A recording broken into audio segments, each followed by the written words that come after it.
Welcome to the Pennsylvania Trolley Museum's Zoom series, Trolleyology. My name is Kristen Fredrickson. I am the coordinator of volunteers, public outreach, and programming here at the museum. Thank you so much for joining us today, and a special thank you to those of you who donated during the registration process today. Welcome back to everyone who has joined us before.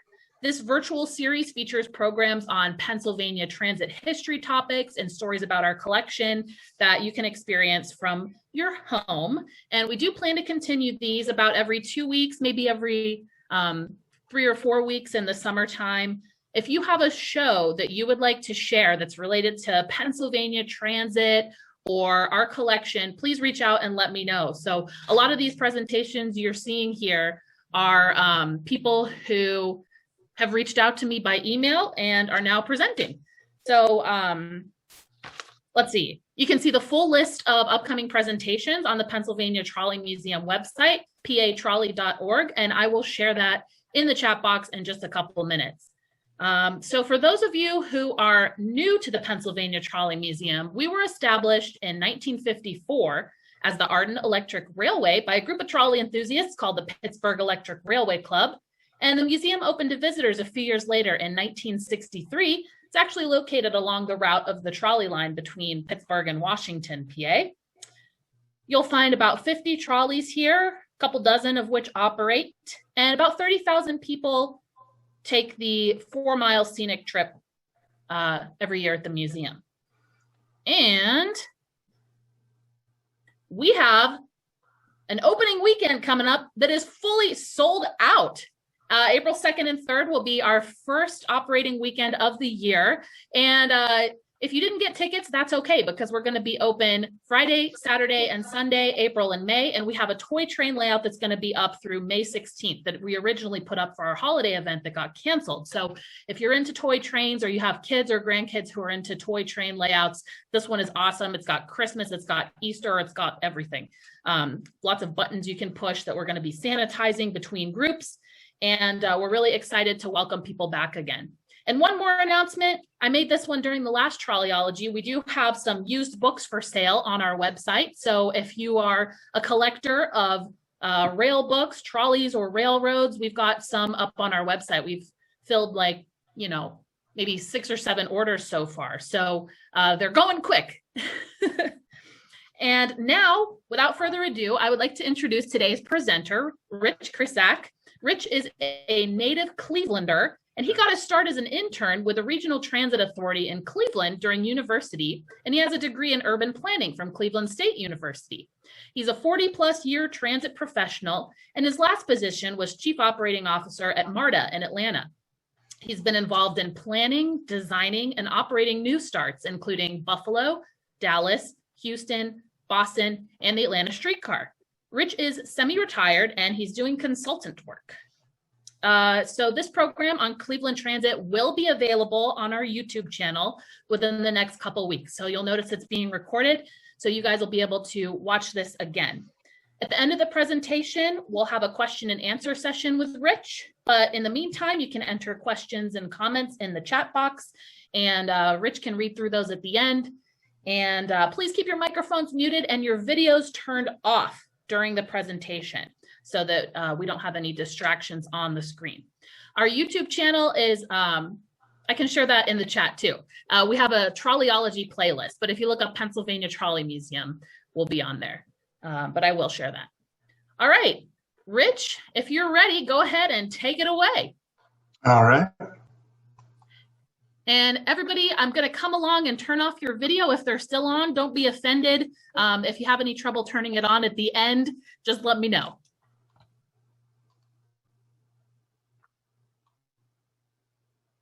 All right. So my name is Rich Krisak, and I'm a trolley fan, and I'm from Cleveland.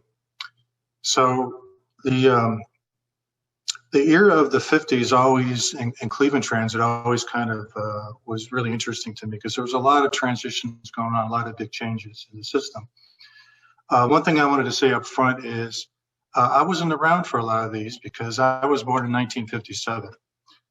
So I never actually rode a Cleveland streetcar in revenue service. I rode the Cedar Rapid a heck of a lot, but I never rode a Cleveland streetcar.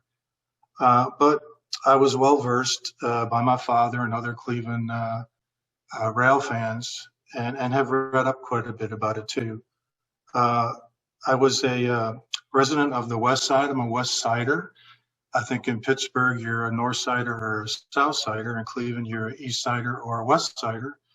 And in Cleveland, if you know Cleveland, East Side and West Side is more than just a geographical separation. It's also kind of a, what I want to say, a cultural difference between East and West Side folks. At least we'd like to think so. Before we get into deep into the presentation, I just wanted to say that a lot of the pictures in here, some of the pictures in here, not too many of them, I bought off of eBay. And if you know, if you bought much off of eBay, frequently on eBay, the original photographer isn't listed. So where I know who the photographer is, I've definitely listed them. Most of the black and white stuff you're going to see was taken by my father, which is all 4x5 speed graphic stuff. It's very high quality stuff. So this is me when I was little, standing in the middle here between my father on the right side and a shaker conductor operator on the left side. This was the first fan trip that I ever went on in 1963, so I was a little kid. And it's kind of where it all started for me. I really love the business. I grew up with the business. I was able to spend a lot of time on Shaker Rapid, CTS. Shaker was kind of a family operation, so I kind of had the run of the place. I had a lot of relatives that worked for Shaker, and I had relatives that worked for CTS as well. So my mother dressed me up for the event, so I would look like the other operators. So I had blue pants, and I had a white shirt, and I had my dad's hat on. Like I said, spent a lot of time in Shaker Rapid, grew up with it. It was a lot of fun. I don't think nowadays young kids could have kind of a free run of going to work with their father, going to the maintenance facility, hanging out with guys doing track work and all those kind of things. So it was a great education. It was a lot of fun for a rail fan. My dad was a pretty prominent trolley fan in Cleveland. Cleveland had a pretty good group of rail fans back in the era. Cleveland Railroad Club was kind of its focus. I believe Cleveland Railroad Club still exists. My dad was president at one time, and had been officer, different officers' positions. And it was a very, very active railroad club at one time. So he was pretty prominent Cleveland rail fan. He was also good friends with Gerald Brookins, the person who created Trolleyville, USA. So I spent a lot of good time out of Trolleyville as well. I remember when Trolleyville was first being built. So one of the things I wanted to start off with is kind of, I'm not going to go into detail on the Cleveland Transit from the beginning, but there are a couple of really visionaries, luminaries that really shaped transit and to some degree still continue to shape the city and transit in Cleveland. And they had a hand in the events that you're going to see that occurred during the 1950s. So I want to be sure just briefly to go through who those really prominent transit people were that kind of shaped Cleveland Transit for many years. The first one is Mayor Tom L. Johnson, very strong figure in Cleveland politics. He actually was a Kentucky native. He came from a Confederate family, which is kind of interesting. He wound up in Cleveland in the North.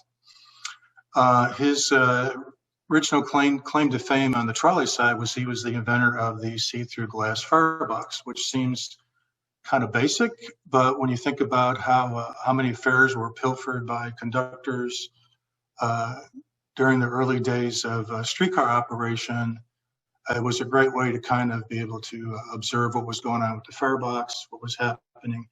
And apparently that invention created so much money for Tom Johnson that he was able to become the major player in the Indianapolis Street Railway. He also had roles in the other street railways you see listed here, St. Louis, Detroit. And then he came to Cleveland in 1879. I think he saw Cleveland as a fertile ground for street railway expansion.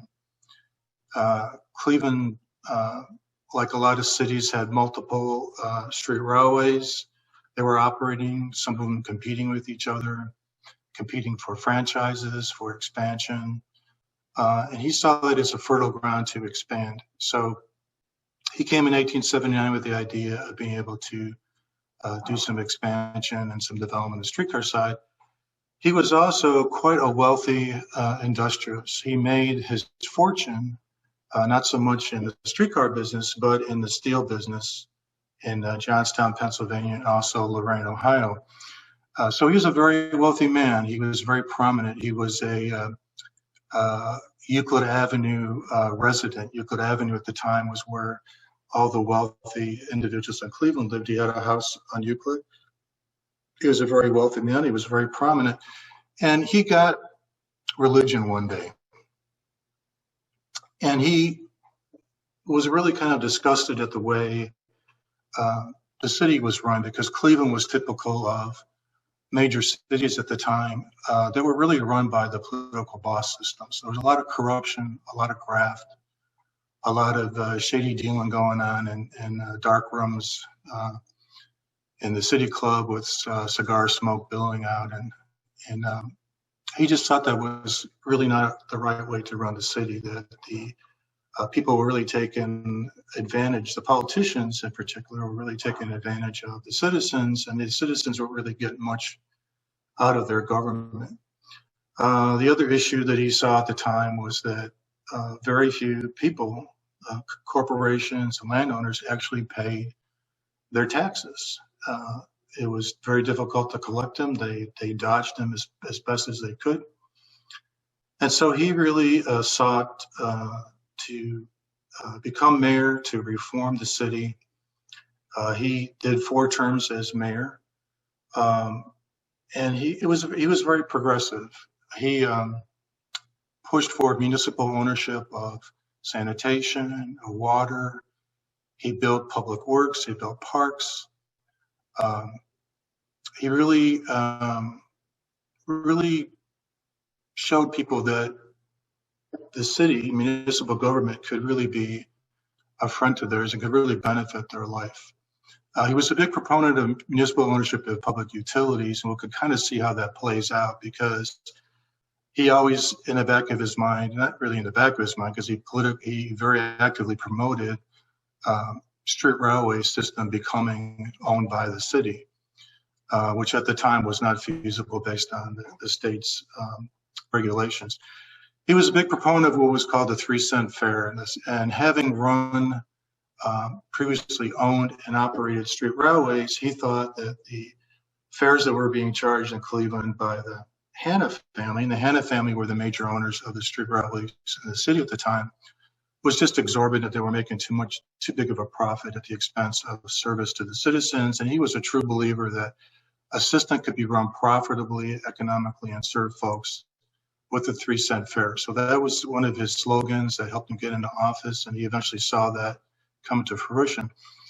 He had a lot to do with the way downtown Cleveland looks today, because he was a big follower of the City Beautiful movement, which really came about during the Columbian Exposition in 1893. He was really inspired by the movement. And downtown Cleveland, there were areas close to City Hall that were really not very nice areas to live in. There were big red light districts, rundown tenements that were pretty close to Public Square. And so he had this group mall plan of 1903. Several cities had these group mall plans, but basically what he did was he wiped out a very bad area of the city, and he built really classic, beautiful architecture, City Hall, Board of Education building, a criminal courthouse, and really built this beautiful green area and these classic architectural buildings along the mall. And it's considered to be one of the most complete City Beautiful downtown plans that ever really has been completed. He was such a follower of Henry George, who was a great reformer and a believer in tax reform and the progressive movement, that he was actually buried next to him in Brooklyn, New York, 1911. So the next character in town here in terms of shaping transit in Cleveland, not only did he shape it in Cleveland, but he shaped it to some degree over the world. He was a Cleveland native. He started out with a lot of manual labor jobs. He was a big union advocate, and he was a progressive reformer. He got associated with Mayor Johnson, with Tom L. Johnson, because Tom L. Johnson would go around Cleveland having these big tent rallies, discussing reforms and what he could do, what they could do for the city of Cleveland.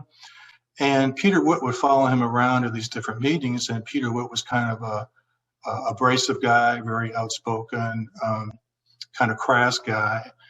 And I think Tom L. Johnson was smart enough to realize that if he could harness this guy's energy, he could be very helpful to him. And eventually he became part of Johnson's administration when Johnson became mayor. He became the first, I believe the first, commissioner of street railways. Cleveland had a traction war, kind of like a lot of cities did, between the different factions and owners. He knew that eventually consolidation of street railways was going to have to happen. That was what required to really provide efficient operation. And what the city did have, they had a lot of warring factions. They had the Hanna family was very well connected, not only at the city level, but at the state political level in the governor's office as well. In fact, the Hannas eventually ran for political office. And it was really kind of tough to penetrate that system to consolidate street railways and then really regulate them. And so there were just court cases going back and forth for many years. And eventually what it resulted in was what is called the Taylor Grant. Taylor was the judge who heard the case. He was a great believer in franchises, that the citizens actually own the streets, and therefore they should have a chance to regulate what was going on in their street and in terms of public transportation. So the Taylor Grant basically consolidated street railways. It regulated their fares, and that's where the 3-cent fare comes back in. And it guaranteed the street railway a profit of 6%. It was very successful for the city. It lasted quite a few years. But part of that was having a commissioner of street railways. It really oversaw the operation of the system. This was Cleveland Railway was created at this time. Somebody who really managed it, looked after it, make sure they were serving the public. And he took the job seriously and came up with a lot of innovations in transit that we'll kind of see as we move forward. He did try to run for mayor and governor. It was unsuccessful. He was a big proponent of the city manager form of government, which actually Cleveland was under for a while. But he was very opposed, and he fought quite a bit with the Vance brothers, and we'll kind of see how they fit into the picture here as well as we go on. So, of course, Peter Witt's biggest claim to fame was the development of the Peter Witt streetcar, which he coined the term was the car rider's car. So at the top up here, you'll see this little plaque. Most Peter Witt cars had this little plaque affixed to it, car rider's car, patent in 1916. He received the royalty for cars that were built under the Peter Witt design, although he never charged any cars that were built for Cleveland, built by Cleveland, or for car builders for Cleveland, never charged them the royalty because he felt pretty strong being a Cleveland native. After his political career, he became a transit consultant, doing work in Detroit, Kansas City, Philadelphia, Boston, and Seattle. And eventually for Metropolitan Utilities, which was the holding company that Vance Wergens created when they took control of Cleveland Railway back in 1929. So a lot of people kind of thought that he sold out, but he claimed that he never did. And he was still committed to quality transit for the city and felt he would be very effective being involved with Metropolitan Utilities. So on the right here, we see a typical Cleveland Peter Witt car. This is a 4000 Peter Witt. Just quickly, for those who may not be familiar with how the Peter Witt car works, basically it was a way to increase flow and capacity through streetcars. Because if you had everybody entering through the center door or through the end doors years ago, there was a conductor in the rear of the cars that collected fares. And of course, back then, it wasn't an exact fare. So these guys were making change at the same time, doing tickets and transfers and all those transactions with people trying to get on and off the car. And it was really jamming up the street. Boarding and alighting took a lot of time. And so there were all these different car designs that were looked at for ways to increase flow. I think his probably turned out being the best. And basically what it was, you can see my pointer over here, there was a conductor station in the center of the car between these two rear doors. You could enter at the front of the car, but there was no fare box here with the operator. So you passed by the operator. Basically, the front of the car was unpaid. When you got off the vehicle, you got off and you passed the conductor, and that's when you paid. If you got on the rear doors of the car, you paid the conductor when you got on, typically moved to the back of the car, but that wasn't a requirement, but typically that's what people did. So it was a way to really increase flow and really move people quickly through the car and get them on and off. So it was a phenomenal innovation. There are Peter Wood cars all over the world. There are Peter Wood cars that are running in Milan and Italy and all over North America. So it was a really kind of a very important, unique technology that he created. He was also big in creating skip stop operations and just all kinds of innovative ways to move people. The next guys we're going to take a look at here are the Vance brothers. There was a presentation a while back about the Pittsburgh streetcar that Father Jack did, and he was talking about the guy's name being Pearl. And if you look at on the right side over here, how would you like to have the name Mantis or Oris or Paxton? So they went by their initials, typically MJ and OP. Most Clevelanders knew them as the Vans. The Vance brothers were developers. They were really great visionaries because they saw how the integration of transit into a development could really increase the value of the development, provide transportation to the community, and made a lot of money for them as well. So their biggest development, the one they're most known for, is Shaker Heights, which of course was a very exclusive, wealthy community. It was a planned community. The street grid, the network, the incorporation of Cleveland Interurban Railroad into the development was really very innovative for its time. They also had a lot of development interest in Cleveland Heights. They actually paid for the extension of the Fairmont streetcar line and then turned it over to Cleveland Railway to operate for them. Chickpea Square, a lot of people don't realize that Chickpea Square was one of the first suburban shopping centers of its time. It's probably recognized as being probably the second in the country in terms of a true suburban shopping center. It doesn't look like a giant mall because it was designed to fit architecturally into the community. But nonetheless, it was a unique concept at the time to be able to do shopping outside the downtown area. And of course, their biggest achievement was the Cleveland Terminal Complex. We'll talk about that later. Of course, they developed Cleveland Interurban Railway. And then they got the rest of control of Cleveland Railway back in 1930. They held it briefly. Of course, the Depression really collapsed the Vance empire.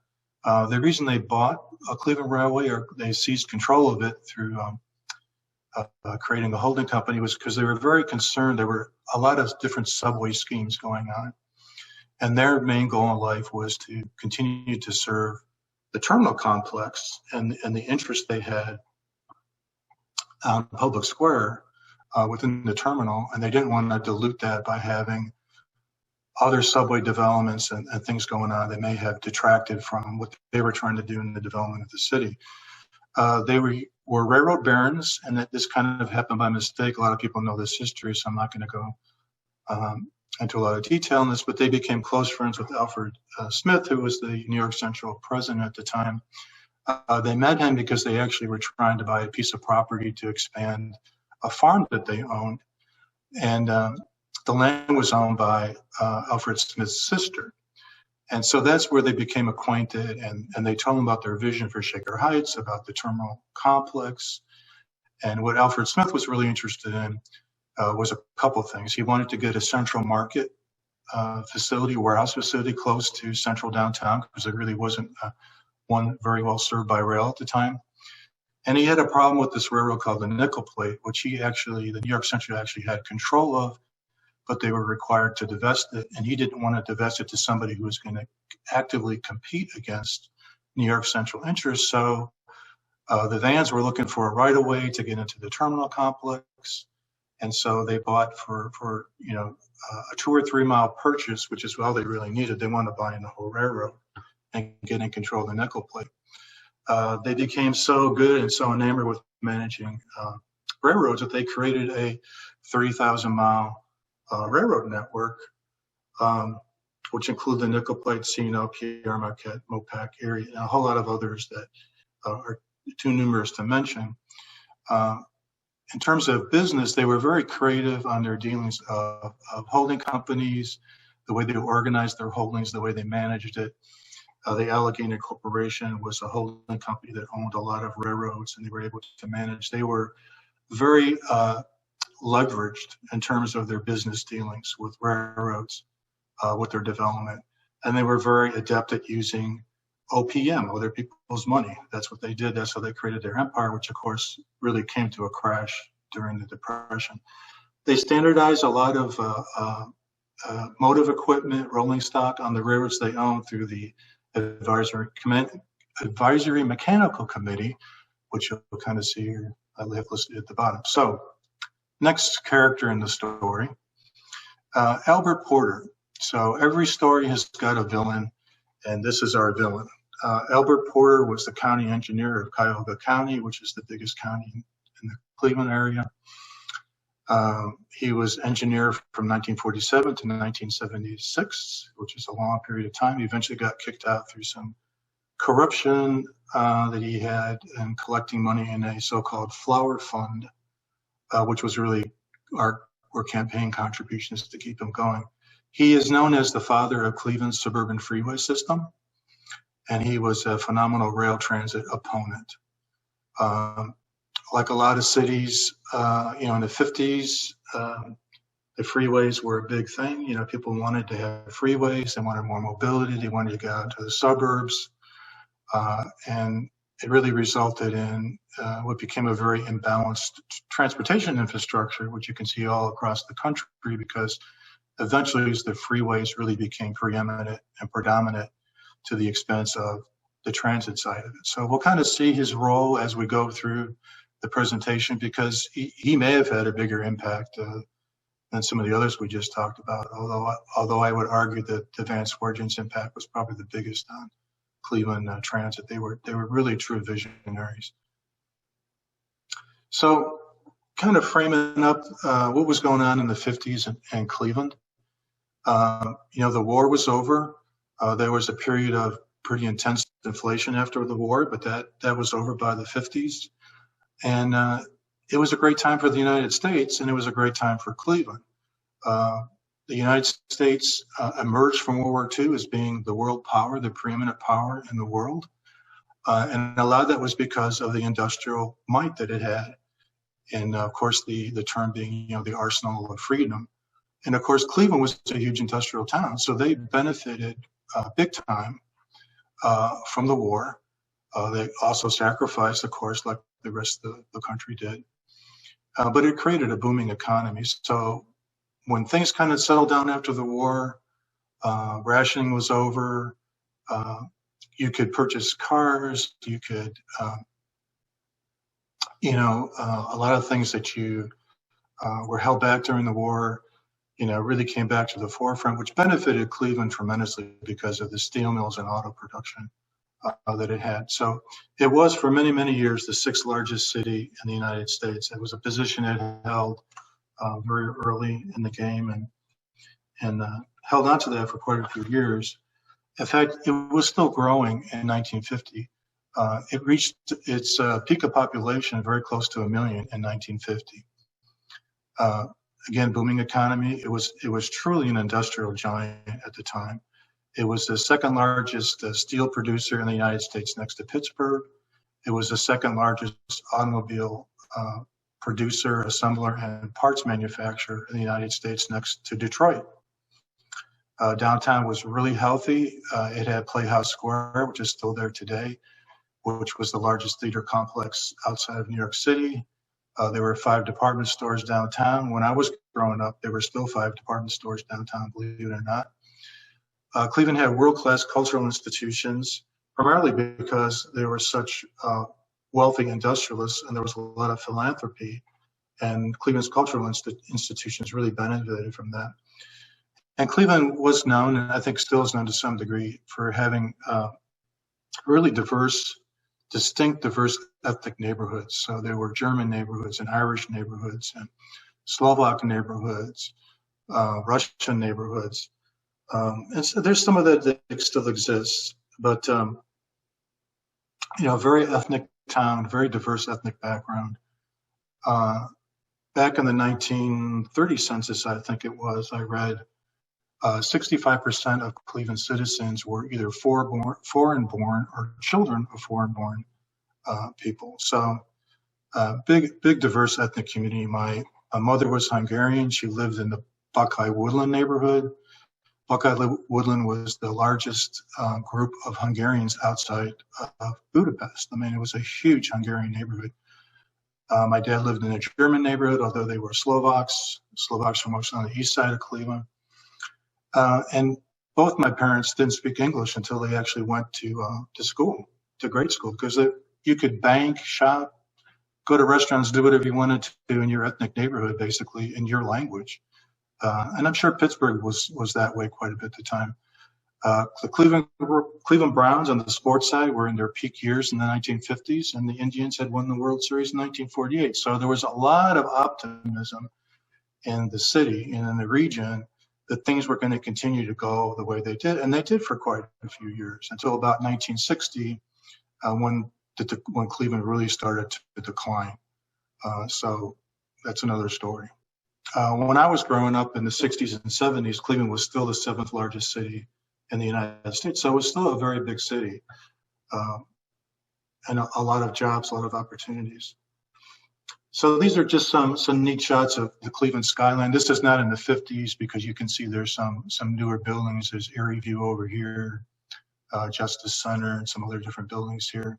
But this just kind of gives you a really nice skyline shot of Cleveland. Here's the May Company, which is one of the 5 department stores. The P&LE train is actually on the nickel plate. This is a drawbridge over here.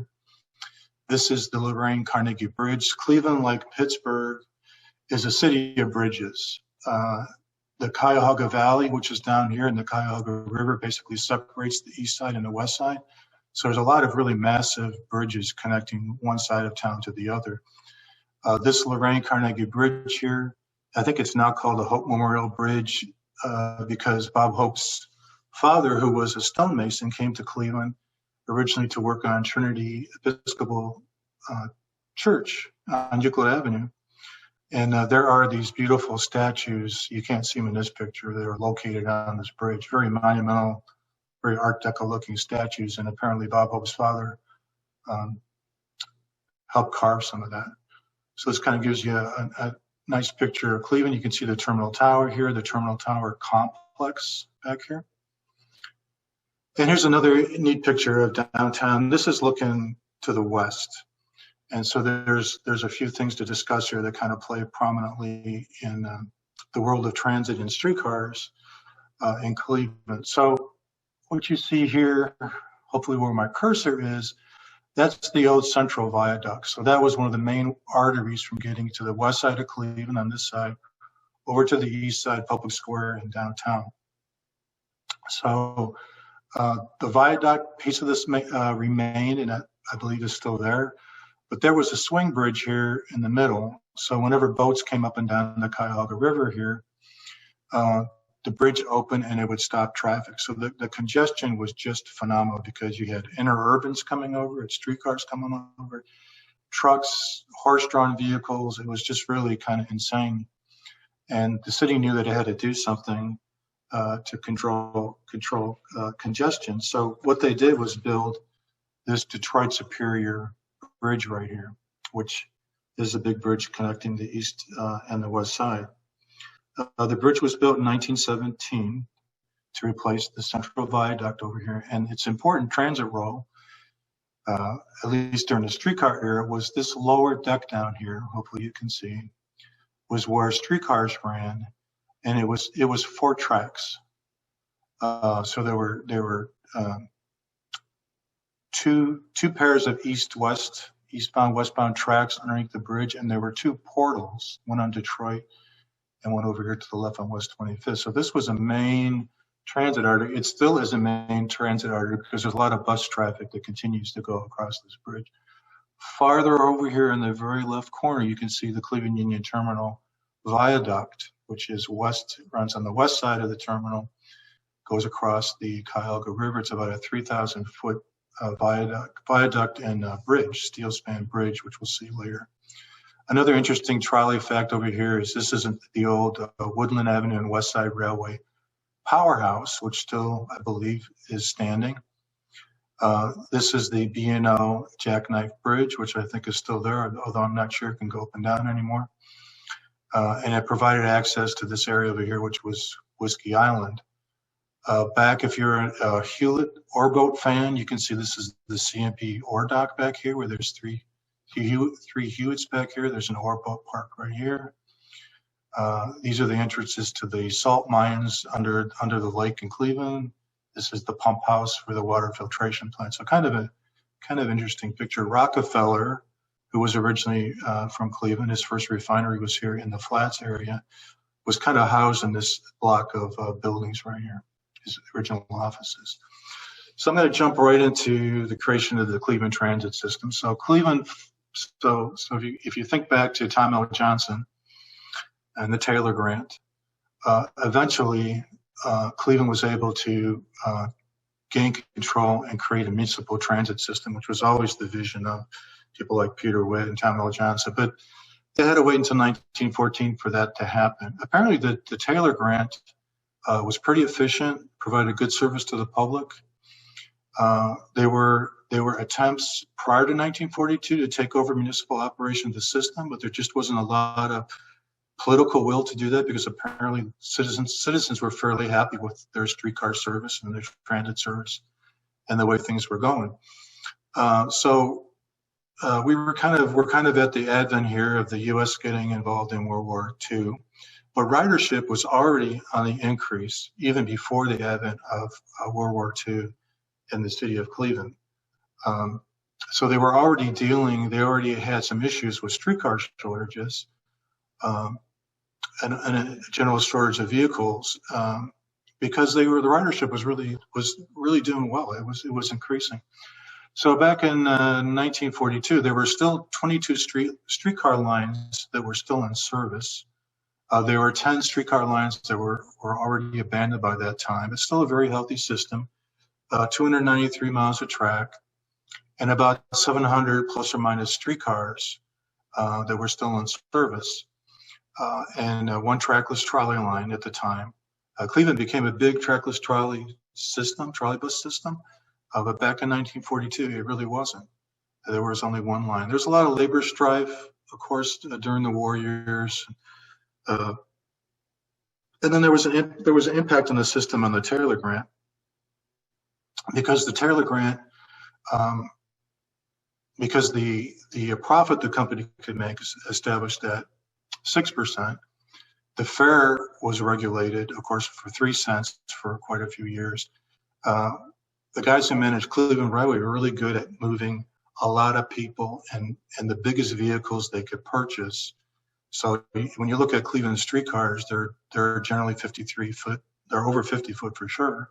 One of them is 100 foot, which is the big articulated car. But the reason you see a lot of that is because there was definitely a need to carry a lot of people as efficiently as possible so they could make some money, and they were working with a regulated fare. So they really had to be pretty sharp at operating the system. Even prior to CTS being created, when it was still operated by Cleveland Railway, there was a realization that there needed to be a modernization plan to move transit forward.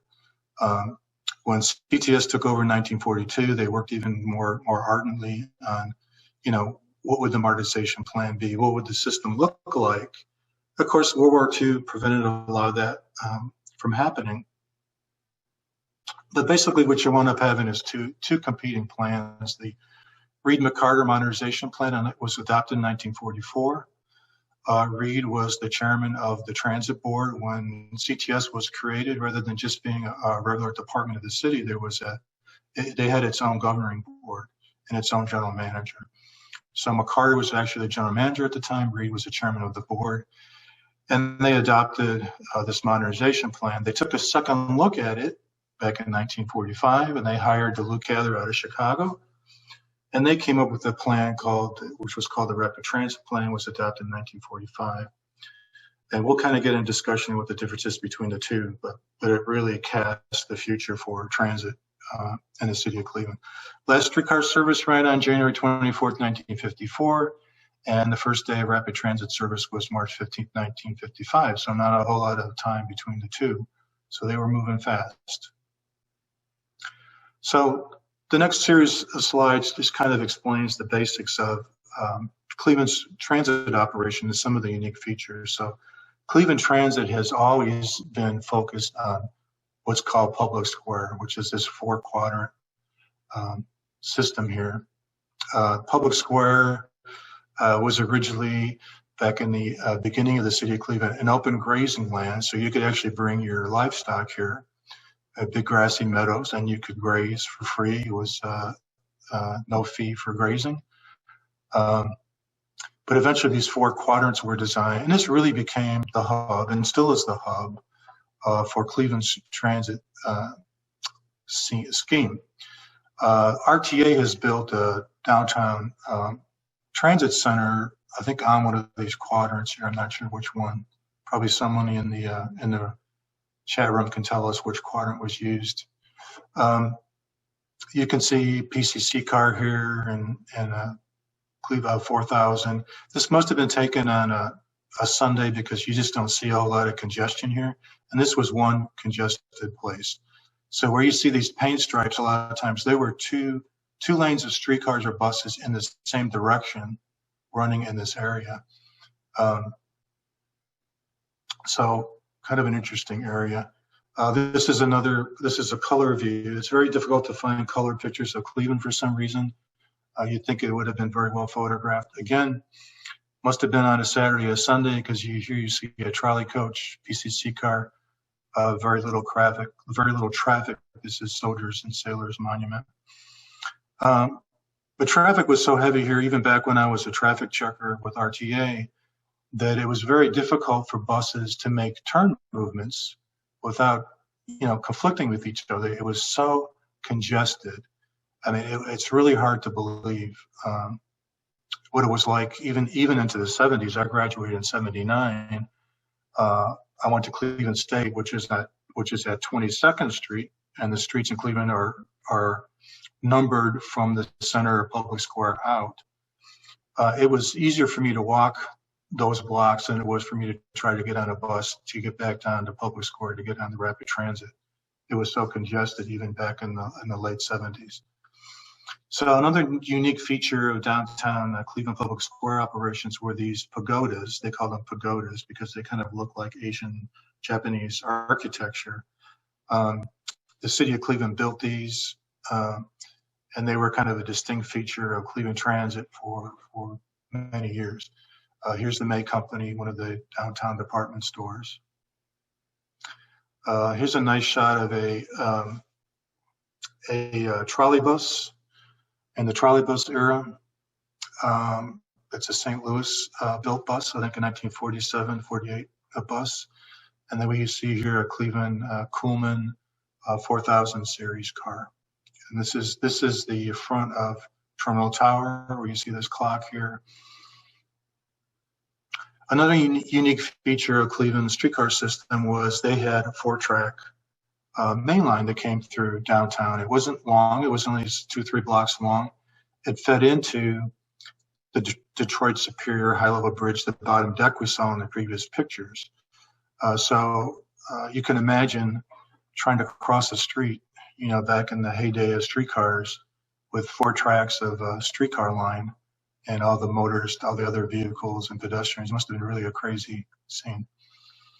So Cleveland had what they called their subway. The subway was actually the lower deck of the Detroit Superior Bridge, which we looked at in the color photo. There were two stations on this, and again, there were two subway portals. So this is a picture of one of the stations on the west side. This was affectionately called the subway. People had a lot of fun riding this. Here's Detroit Avenue portal in the 1950s. Coming out of this Detroit portal, there were three streetcar lines that ran from that portal. Fulton, Detroit, and Clifton ran out of this portal, and there was a portal back here, back over here to the right on West 25th Street. So another thing that was really kind of a nice feature of Cleveland streetcar operations is that Cleveland was a relatively new city, not like Philadelphia or Baltimore or some other cities in the Northeast with narrow streets downtown. Cleveland had some very wide streets, particularly on the east side. Superior, which is where this picture is taken in 1952. St. Clair, Euclid Avenue. On the west side, Lorraine Avenue was pretty wide. They used, CTS used a lot of these pedestrian boarding zones. You can see here where my marker is back here.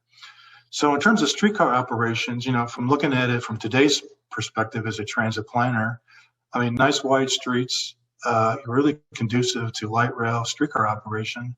So it's kind of interesting how things wound up. But Cleveland also had some pretty large segments of private right-of-way.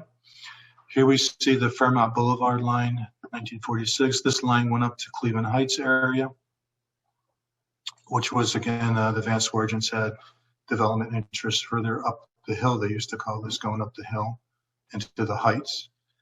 This is the Mayfield Road private right-of-way in the 1950s, another good stretch of private right-of-way, segregated service. The west side had a big piece of private right-of-way along Clifton Avenue, which kind of ran in the tree lawns of these big houses. You can kind of see this grassy area where this streetcar is running. This picture is taken by my godfather, who was also a rail fan. This series of center entrance cars, Cleveland bought a couple hundred of these. This was another, technology for getting people on and off cars quicker. It's kind of an early low floor vehicle, so there were steps were inside the car rather than being outside the car to ease boarding and lighting. There was a conductor between the doors here in the conductor's station. The operators, motormen, liked these quite a bit because they had their own cab. They didn't fool around with passengers or fares, which was kind of a nice way to go. These cars lasted many years. These cars were built in 1913, 1914.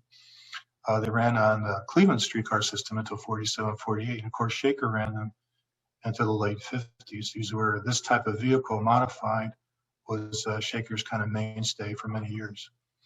The Broadview line, which was a branch of the West 25th Street car line, had some exclusive right-of-way as well. Just looking at my notes here real quick.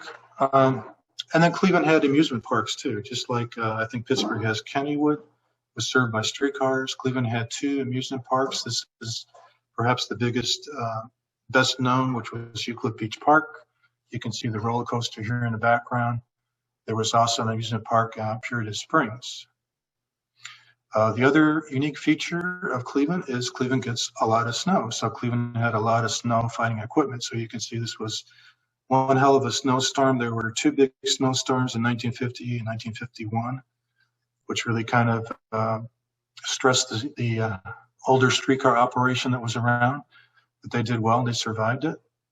Here's another picture of heavy snow, 1951. You can see these are actually icicles hanging off the side of the car.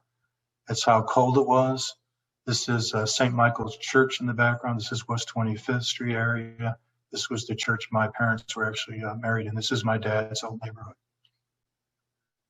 So another thing that was unique to Cleveland that Cleveland hung on to for many, many years was the use of coal stoves. So a lot of their older equipment didn't have electric heat, and they had coal stoves, and they had a big blower in the car that blew the heat throughout the car.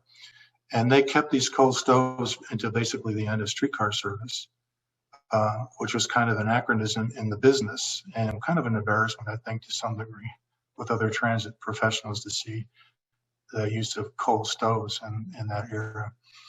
So probably and we're going to start talking about some of the familiar equipment and the unique equipment that Cleveland ran. Probably the most familiar cars to folks were the 4000 series cars. These were built by Coleman. They were 53 foot long. They had 55 seats. There were 150 of these cars built between 1928 and 1930. These were the newest cars in the fleet until the Pcc cars arrived in 1946. They were used throughout the system. They're very well recognized by Clevelanders who would have been around during the streetcar area. They remember this quite well. They remember these cars quite well. And these were the cars that closed out streetcar service on the Madison Avenue line in 1954.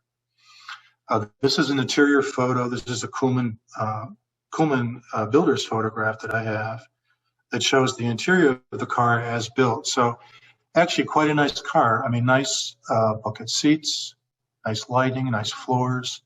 The stanchions were porcelain because back then folks were very concerned, as they are today with COVID, about germs and spitting and things like that. So that was a big deal. These cars were modernized. Here's a picture of a modernized car that my dad took. And they put the rubberized flooring in. They put PCC style bullseye interior lights in. They one-manned the cars. They put a fare box in the front. They lightened up the interior. I mean, really a nice, attractive car. When you think that these cars were built back in the late 20s, very modern appearance. When you look at cars that other cities were running, like Nearside cars in Philadelphia, or even the cars that Pittsburgh Railway was running, this was a pretty nice, modern, comfortable streetcar. These cars, of course, had electric heat, so the stoves were gone by this time. The other car that's kind of famous for Cleveland is the 5000s. These were called Ultra Peter Witts. Cleveland had a fleet of about 28 of these cars. These were actually built around the same time as the 4000s were built. These cars were 101 foot 2 inches long, and they seated 100 people. This is about as big as today's modern articulated light rail cars. In fact, the ones we had in Dallas and in Houston were about 97 feet. So this is actually bigger than a modern light rail streetcar or light rail vehicle.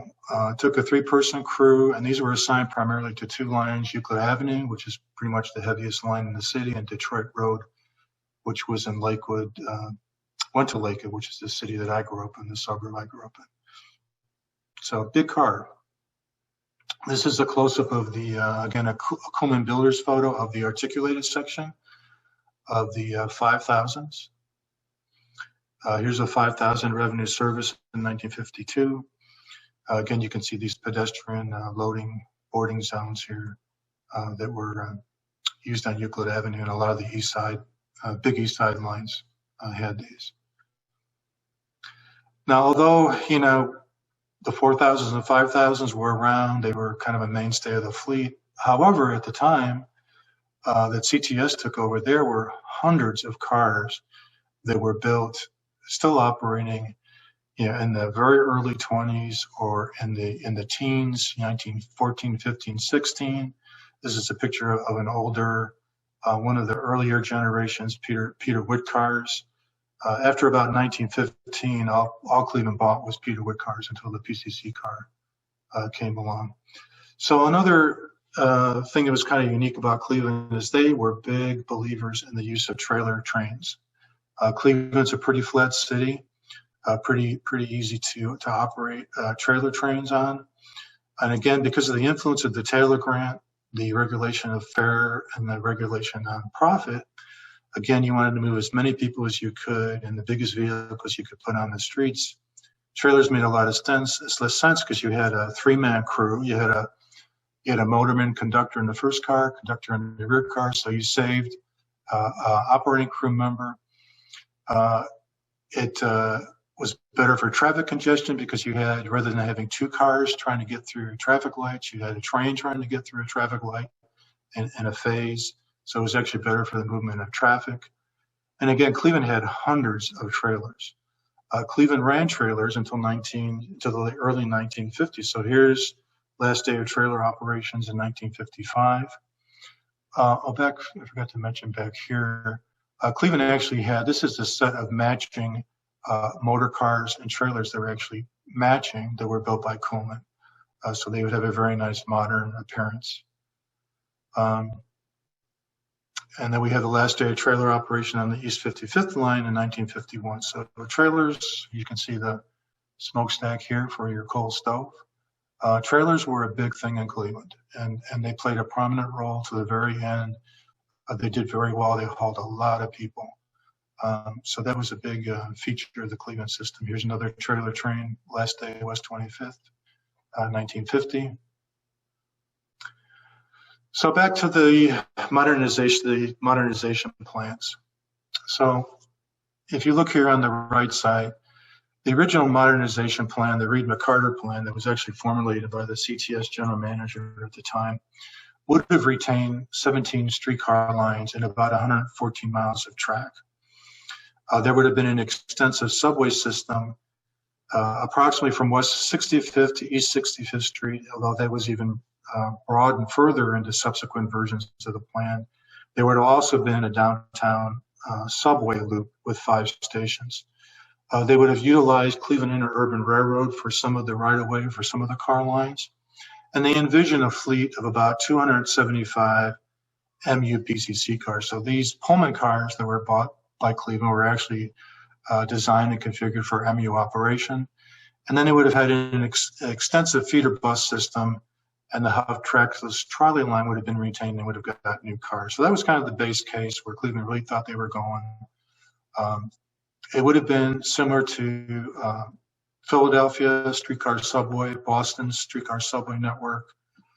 It would have taken some of those private right-of-way lines we looked at previously, like Mayfield and Fairmont, incorporated them into the subway, Clifton Avenue. It would have been a very robust, large streetcar system with a very big subway. You could think of how many blocks there are from West 65th to East 65th, downtown being in the center of all that. So big, modern streetcar system. They, again, hired DeLuc Heather of Chicago to take a look, and basically what DeLuc Heather said is, you don't need streetcars, you don't want streetcars, there's no reason to retain streetcars, you don't have one streetcar line in the system that's really worth retaining. Buses are fine. You build a very robust feeder bus system, and we're going to do this. We suggest you do this heavy rail, high platform, rapid transit system, and you utilize freight railroad corridors and some of the original rapid transit extension on the east side. We'll kind of go into that. There was the Vance East Side Rapid Transit was actually built at the same time Cleveland Union Terminal was being built, and the right-of-way for Cleveland Interurban Railroad was being built. They actually built the East Side Rapid Extension, the Vance division for the East Side. The system would have had a downtown loop, downtown with stations, like the streetcar version would have had, and there would have been an elimination of all streetcars and conversion to bus. There would have been a very extensive feeder bus system or use of trackless trolleys with about 1,300 vehicles. So we can kind of guess where this is going, which plan they took, because we know Cleveland has a rapid transit. So Pcc Cars, which played prominently in the Reid Mccarter plan, Cleveland's first purchase of Pcc Cars were 50 of these Pullman standard built cars, which again were built for multiple unit operation. This car is very similar to a series of cars that were run by Boston. It's a very distinct looking car because of the kind of the monitor roof here, which was a ventilation system to keep the car cool inside. Unfortunately, going back again to these competing plans, by the time the PCCs showed up, because the DeLuc Heather plan again was adopted in 1945. By the time the PCC cars came, they knew they were going to be gone anyway. They probably weren't going to be around. There wasn't going to be a need for them. But there was, I think, in my opinion, there was such a push by citizens after the war to modernize the system that Cleveland didn't know where the financing was going to come to build the rapid transit or the downtown subway. They weren't sure how long they were going to retain streetcars. And so there was this big push to, let's modernize the system. So they bought 50 of these Pullman standard cars.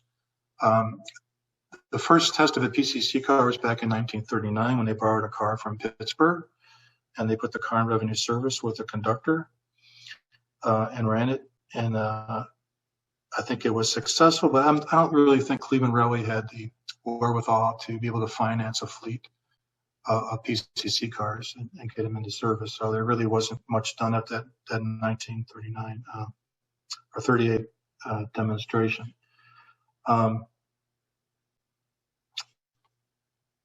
So those are the Pullman Standard PCCs. They were put in service basically on the east side lines, St. Clair and Superior, although there were really never enough of them to really fully convert an entire line to PCC car operation. There were still supplemental trains that were run of the standard cars, or even some trailer trains that were put into service on those lines to supplement the PCC car fleet, because it was just never really quite big enough to make a huge dent in operations. So again, we go back to the east side, west side, or the north side, south side, and Pittsburgh kind of competition. So the east side got the PCC cars. There really wasn't an intention to put PCC cars on west side lines. West Siders and West Side politicians and city council people were really upset that, why do the East Siders get the modern new cars and we're stuck with these ancient old streetcars over here? This just isn't right. And so they pressured the heck out of the CTS board. And so CTS went ahead and purchased 25 St. Louis PCC cars in a trade for brand new General Motors buses. So the cars were really purchased to free up PCC cars to operate on West Side streetcar lines. Only maybe 3 or 4 of these Louisville cars were actually delivered to Louisville. By the time Cleveland made the deal with Louisville for the new GM buses, the balance of the 25 car fleet was delivered directly to Cleveland, and never even saw a piece of rail in Louisville. So they were very happy they got new buses, and Cleveland was happy that they got new PCCs. These St. Louis PCC cars didn't run on the west side because they did not have backup controllers. And some of the, particularly Brooklyn Station required backup controls to navigate around the car barn, car yard. And so they really wound up being on the east side streetcar lines. So CTS PCC cars wound up in Toronto, as most of you know, when Cleveland decided to go out of the streetcar business. The newer cars, being the most attractive for resale, were the ones that went early on. And the system, Cleveland ended streetcar operation with the 4000s, with cars built from 1929 versus the brand new PCC cars. Cleveland not knowing, CTS management not being sure how long the streetcars were going to be around in Cleveland, opted for a narrower width PCC car, even though Cleveland's wider streets could have easily accommodated a wider PCC cars. They opted for future resale value to buy the narrower cars. So here's a Cleveland PCC car that's been updated to TTC style, and here's the CTS version. So these cars ran quite a few years up into the 70s. I got a chance to ride on frequently in Toronto. Some of them actually came back again to Cleveland, although they came to Shaker back when there was a huge equipment shortage back in the 70s. They bought 9 of them. I think only 7 or 8 of them actually ran. CTS had actually offered these cars to Shaker back in the 50s. Shaker wasn't interested because, if you know Shaker PCC, Shaker has wider PCCs. They didn't want a narrow PCC car. Funny thing is, they wound up with them anyway. They weren't too successful in the RTA days when they came back. They were very worn out, very rusted. My uncle was running one with a body basically the seam here between the body and the floor rusted out, and the car actually fell on top of its trucks. So that's pretty much did it for the old CTS Pcc cars. So Cleveland's trackless trolley system was really big and really extensive. If you look at the Reid Mccarter plan, because they were retaining so much of the heavier streetcar lines, there wasn't a vision of having a big trackless trolley fleet. When they adopted the Rapid Transit plan, rather than converting a lot of those lines, streetcar lines to bus, they converted streetcar lines to trackless trolley lines, which is what you see witnessed across the country. A lot of transit systems at the time, when they got rid of streetcars, they went to trackless trolleys because the power system, the overhead, the substations was still in good shape. They wanted to get their money and their value out of it. So the trackless trolley really kind of fit the bill. So the first conversion of trackless trolleys in Cleveland was the Huff Avenue line in 1936. And that really was done because the city was going to repave, or did repave, Huff Avenue, and they wanted Cleveland Railway to pay for total track renewal. And the line just wasn't, generating enough traffic, and Cleveland Railway didn't have that kind of money to do that. So they went ahead and converted to trackless trolleys. That's the first time they actually tried it out. So major conversions to trackless trolley really started in 1948. There was a big system of 461 trackless trolleys, which was a really big fleet. There were 15 routes, and 10 of those were running on some of the 17 streetcar lines that were to be retained under the Reid Mccarter plan.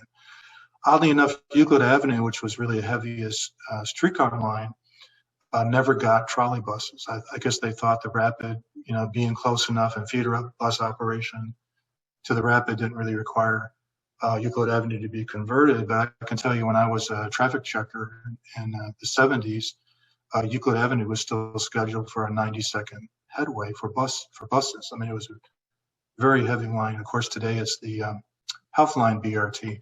So, basically operation was only kind of ever envisioned as being kind of a one generation operation. So all the trolley bus operation ended in 1963. This is an old Providence, Rhode Island Pullman standard trackless trolley that Cleveland bought. This is a St. Louis. Cleveland had trackless trolleys from 5 different builders. So here's a St. Louis 1947-1948 series operating on the Huff Avenue line, which is Cleveland's original trackless trolley line. You see a Edel Greyhound bus back here. These are St. Louis 1949 built trackless trolleys on Fulton Road line. This is the west end of the Detroit Superior Bridge. Remember, the streetcars used to run underneath here. In fact, this over here, my pointer is on the left, was a entrance to one of the subway stations for the Cleveland streetcar system. So Cleveland had 100 of these coaches. So they, once they decided they were going to go to the Duluth-Cather plan, they purchased buses and trackless trolleys, as soon as they could afford them, get them produced and get them delivered. They really went on a buying spree to really modernize the system. Here's a good-looking Pullman Standard, 1945, 1946, Wade Park. Wade Park was supposed to be converted around the same time as Huff, but it wasn't. Didn't happen until later. Here's what I think is the best-looking trolley buses, in my opinion, a Mormon Harrington 1947 bus, Woodland Avenue Loop, 1950, handsome vehicle. And Cleveland bought 21 of these used Brill 1937 from Louisville Railway, oddly enough, where they got their Pcc cars from. These weren't really successful. I guess they were really strapped for equipment, so they bought these. They used them in tripper service. They were never entirely happy with them. They were pretty worn out by the time they got them, but they did put them in service. It's hard to find color pictures of trolley buses in Cleveland. This was kind of an unusual slide I bought off eBay. This is an ex-CTS Pullman Standard 1948 trackless trolley operating in Chicago on a fan trip in 1965. The bus was purchased by the Omnibus Society of America. It It was eventually donated to IRM, and it still operates there as far as I know. I just can't, having managed a big transit system like MARTA in Atlanta, I can't imagine running somebody else's vehicles on our system, for a fan trip. It's amazing you could get away with doing that kind of stuff back then. But I guess things were different, liability was different, but it did make a number of fan trips on CTA before being put over at IRM.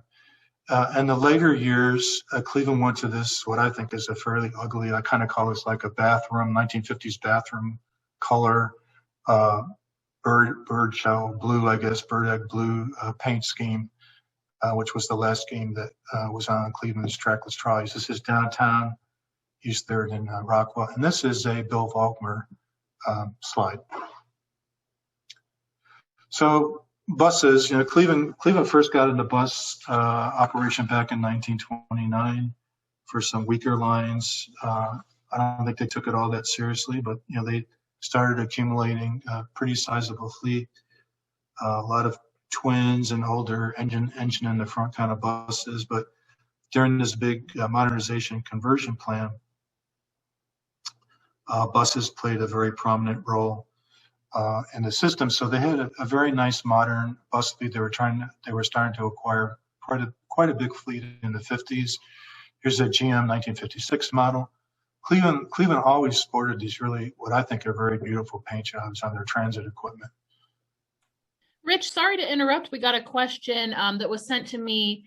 What is the lower level used for the Detroit Superior Bridge now? Is it unused? It's unused. They actually tried an experiment of running automobiles on the bridge, but the columns were so tight that there were traffic accidents. So they decided not to move forward with that operation. So there's nothing down there now. There's a mock-up, I think, of a 1200 series car, and some of the Clevelanders can tell us, but occasionally they open the lower level and they do tours of the bridge. But yeah, there's nothing down there now. Great, thanks. Sure. Here's a 1951 Mack operating on Clifton Avenue. This is on Sloan, but it's on the Clifton route. This is actually where the Lakeshore Electric ran until 1938 to get out of town. These Mack buses, apparently this series had some issues, which they worked through eventually. Here's a 1947 White. Cleveland purchased buses from a lot of different manufacturers. This one had the Hydro Torque automatic, which is pretty slick for its day, so you don't have to shift buses in traffic. And now we get to the last years of streetcar service. So, a lot of folks were very happy to see the end of streetcar service. I'm not sure the riders were necessarily happy, but, streetcars were old, buses and trolley coaches and rapid transit was new. Let's get rid of the wires. Let's get rid of the tracks. And a lot of councilmen, like this guy over here, Grisanti, took credit for, the demise of the streetcar system because it was just going to, modernize the whole city and beautify the city. And you were going to have these nice, new, fast, trackless trolleys. Everything was going to be great.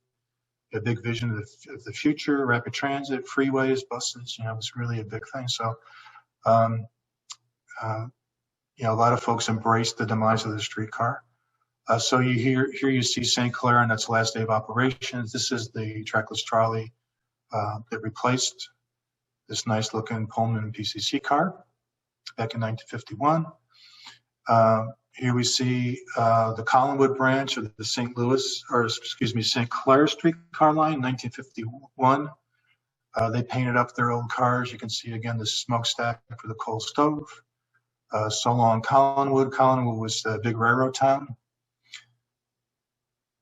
And farewell to rails, and buses are coming. So everybody's really enthusiastic about the new buses that are going to be appearing on Cleveland streets.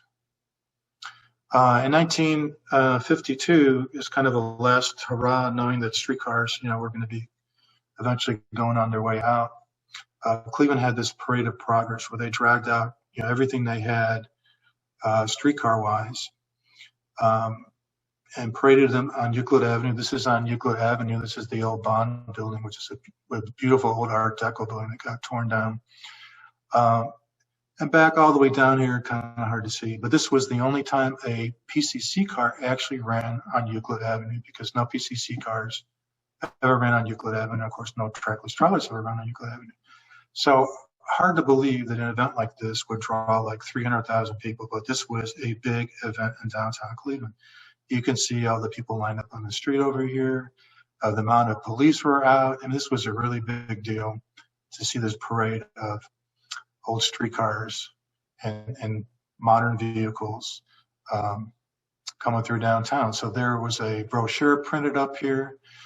Are you coming to the biggest celebration in Cleveland in the city, the Parade of Progress? And then we have a nice view of the Parade of Progress. So they wanted to have a horse car lead the Parade of Progress, but the problem was Cleveland didn't really retain any. Cleveland Railway, CTS, didn't have any horse cars that they ever kept around, but they had this old 1890 Brill single trucker. It was actually a work car. So they hired a team of horses, and they pulled the thing in the Parade of Progress to simulate a horse-drawn car. Back here we see Fenn Tower, which eventually became part of Cleveland State University. So this is kind of the run-up to the parade here. There was a last PCC car fan trip in Cleveland back in 1953. It was run by the Cleveland Railroad Club, which is kind of the preeminent rail fans organization at the time in Cleveland. And they had this charter that they ran, and they took this PCC car, I think it's 4223, and they ran it on west side lines and on lines on the east side where no PCC car had ever operated before. So kind of a neat excursion. They went all the way out the Madison Avenue line to the streetcar barn at 117th and Madison, which I think is where this picture was taken. And it was quite a deal. It was kind of the last hurrah because they knew they were leaving the city and going to Toronto. So in this lineup here, we see some prominent Cleveland figures. This is Bob Korak, who passed away here a couple of years ago. He was in his 90s. A big Cleveland rail fan, wound up in Philadelphia with the Paco line. And he was a mentor of mine when I started in this business. I was an operator for Paco, the high-speed line in Philadelphia, kind of worked through different operating positions. So he's near and dear to my heart. This is Willis McCaleb, who was the nickel plate photographer. There's a couple beautiful color books of his photography. He was quite the photographer, quite the trolley fan. This guy here is Bob Blatt, who was a prominent Cleveland area trolley fan. A beautiful artist, did some beautiful watercolor paintings of streetcars and interurbans. This is Bob Dillon, or Gary Dillon, who was a big Akron Railroad fan, part of the Akron Railroad Club, but very active in Cleveland as well. This is Eugene Schmidt, big prominent Cleveland rail fan. This is John Gatiss, who was a CTS operator, motorman, but also a big rail fan. So he did a lot of charters and was really kind of a beloved guy in the Cleveland Railroad fan circle. Big day for city council members. Again, they were very proud of getting rid of streetcars and building a brand new rapid transit. This was the last night on Superior. This was a city council special. You can see the city council members riding in this convertible, all very happy and enthused about the bright future that they were bringing to the citizens of Cleveland. This was last day of Superior service. The reason I threw this in here was this is my mother standing right here back in 1953, before I was born. And this is Harry Christensen, who was a prominent newspaper reporter that covered the transit beat in Cleveland for many, many years through the 50s and 60s. Wrote a lot of articles about transit and improvements, and I think was somewhat instrumental in the East Side Rapid Transit, I guess, and getting that going. And then we come to the last day of streetcar service in Cleveland, which was sponsored by the Cleveland Press, which was one of the two newspapers in town. Actually, at that point, there might have still been three. So they paid for this streetcar service, which ran partially on the Madison Avenue streetcar line down to West 65th and Bridge Avenue. And it was a big day. It was in January. It was a cold day. They gave CTS did this really beautiful booklet, which covered transit past and future, including the rapid transit and trackless trolley service that was coming to the city. And they had special passes they gave out, and it was really kind of a big deal was the last hurrah. Probably a lot of sad rail fans out there. There were stories in the major newspapers about the last day. Here we see Cleveland 4000 series, because again, the Pcc cars were going already to Toronto. Replacement bus behind it. They had that car with all kinds of special bunting on it, and they actually carried so many people they had to bring some extra cars out because they weren't anticipating having crowds. They were that big. This is the last day of streetcar service. This again is the Cleveland subway, what they call the subway, the lower level of the Detroit Superior Bridge. This part of it was over the steel span, and you could actually see down to the water below you, Cuyahoga River, through the ties, which is, I guess, kind of a neat thing to experience. So everybody got into the act, including churches along the line who were kind of sad to see streetcars go, and thanking the streetcars are bringing their parishioners to church on a regular basis. So that's 1954. So now we go into the Cts Rapid Transit. So going back to the Van Swearingen brothers, the genesis of Rapid Transit in Cleveland was really their vision, and their vision started with the Cleveland Interurban Railway, which eventually became the Shaker Rapid Line. So their vision was basically to have an east side line. Mayfield Road was a streetcar route. These are the Shaker lines here. Fairmont is up here. These were the private right-of-way lines. The North Randall route would have been the old Northern Ohio. Brookside Park route would have been what was the Cleveland Southwestern. And then going out here to Rocky River would have been along the Lakeshore right-of-way, Nickel Plate Railroad right-of-way, out to Lakewood and Rocky River and beyond.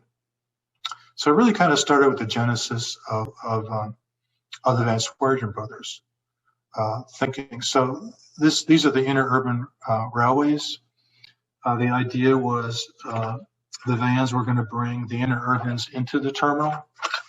There was a separate traction concourse in the terminal specifically built for the interurbans with high platforms, which the Rapid Transit wound up using. Unfortunately, the Cleveland, Painesville, and Eastern, which is this in here in yellow, and this Chagrin Falls and Cleveland line here, they went out in 1926. So the terminal opened in 29. They were gone before the terminal ever was finished. However, Cleveland Southwestern in here was in operation until 1931. Northern Ohio, which is in this red here, was in operation until 32. And of course, the Lakeshore made it until 1938. So those actually could have gone into the terminal. Of course, the problem was nobody had any money. You know, the vans were basically out of business after the Depression. They were losing control of their empire. The interurbans were, kind of on their knees. They didn't have money.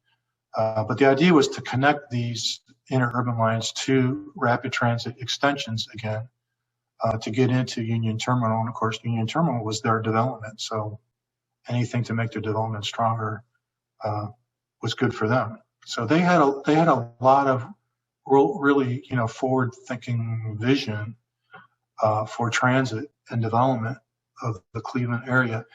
Now, of course, when the high platform heavy rail, what we would call heavy rail today, version, the Luke Cather version of Rapid Transit was selected, it was kind of hard, to put that technology on Mayfield and Fairmont and out to the Southwestern Territory and then through Lakewood to Rocky River, being high platform, big stations, kind of hard to implement some of that service with big heavy rail, high platform, rapid transit. So Cleveland had this vision, again, adopted the Luke Cather plan, but the issue was they didn't have money to finance it. So they weren't sure, what shape or form that was going to take or how long it was going to take them to find money to finance it. But they got their prayers answered through a $30 million refinance loan from the federal government that funded the Windermere to downtown. Actually, the entire first piece of the rapid was financed through through the RFC.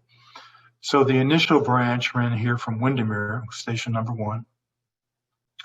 The initial piece of the line, it was open in 2 segments because of construction.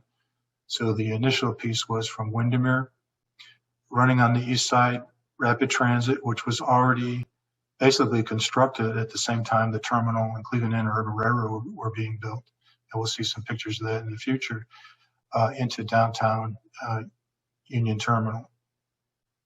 This is the kind of illustration of the downtown subway that was to be built. It was decided to defer that because of its expense, and to build that later after the West Side Rapid was opened.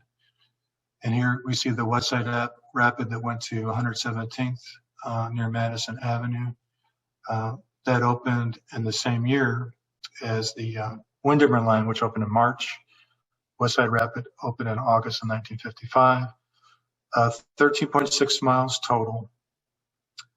There was a bond issue that was passed to build the downtown subway. Of course, that was never constructed, but we could talk about that later. And then there was a 2-mile extension that was built to West Park 117th, which included Triscuit Station, which was my station. When this branch was built, it was kind of the end of trackless trolley operation on the west side because they closed Madison 117th Street car barn, and they built a brand new bus garage at Triscuit near the new Rapid Transit. It would have been very expensive to build all the deadhead wire substations now to get those trackless trolleys over there. So the west side lost their trackless trolleys before the east side did. You can see this little branch over here, which was the Euclid Heights branch that never got built, of course. But again, trying to implement heavy rail, high platform technology on some of these lines would have been kind of difficult. So here we see some construction photos of the Rapid. This is Windermere. This is the big old substation. Windermere was a streetcar barn. This is where the initial construction started. So you can see they're very happy. But they're reminding people down here, you got to vote for the subway because the subway wasn't financed at the time. They needed the money for the subway so they could complete the downtown loop. So they're already reminding people in their brochures. There's a little brochure from the time saying, you got to get out there and vote for the subway because we really need the subway.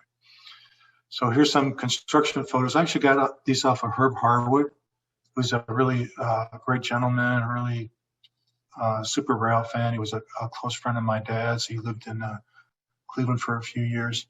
So this is the East Side Rapid. This was the original Vance Rapid Transit. The line was graded. The catenary towers were installed. Most of the bridges went in. They were the flat work for the platforms were completed. At the time, it wasn't vision for them to be high platform stations. They were going to be low platform shaker rapid style. The Vans actually had acquired some secondhand Kentucky terminal traction cars that wound up being stored down at Shaker Rapid shops that were going to run on this line. So this line was essentially there, which kind of influenced the decision, I guess, of Doolittle Cather to say, look, you've already got East Side Rapids basically built. You've got Shaker Rapid right away into the terminal. You've got adjacent freight right away on the nickel plate on the New York Central. You can build this really, cost-effective, cheap rapid transit infrastructure. But in the long run, of course, that created some problems, which we can talk about later. But a lot of modern light rail systems kind of adopted the same philosophy of let's build along freight road right away because it's cheaper, it's there. Less environmental impact, all that kind of stuff. We did it here in Atlanta. San Diego made extensive use of that. We did it in DART, a lot of these systems. It's a good alternative, but sometimes you kind of miss the densest, population quarters by sticking to freight railroads. So here we see another station. This is Cedar Glen on the east side. Again, these catenary structures were already there. The line was already graded, and they're actually building a station here. Here we can see the Cedar Glen station under construction, and here we can see a picture of the system in operation. One of the unique features of CTS Rapid Transit was the left-hand running. So this car is actually this car is actually, anyway, what I'm trying to say is from the terminal to Windermere, they operated on the left side. The West Side Rapid operated on the right side, typical normal railroad operations. The reason they did that was Shaker Rapid in the terminal configuration, because Shaker cars did not have doors to accommodate center platforms. So they had to run left side so they could use right side doors to get on and off 34th Street, 55th Street station. So it was kind of a weird anomaly, an anomaly in transit to have this left side operation and then switch it to the right side as you can through the terminal. Kind of a unique Cleveland feature. So these platforms here were actually built in 1929. These were there when the terminal actually opened, the Vance Terminal project. They weren't finished off with tile and tile work and all that, and they weren't painted, but there were 6 of these tracks that were accommodated on high platforms. So that infrastructure was already there, which I'm sure kind of pushed towards that alternative being selected in terms of the rapid transit. To the right over here is actually the Shaker Rapid and Shaker's Loop under the terminal. This is facing west or westbound. In Cleveland, you're either going westbound or eastbound on Shaker and on CTS or rapid transit system. So here we see the West Side Rapid being built. This is a picture from Herb Harwood.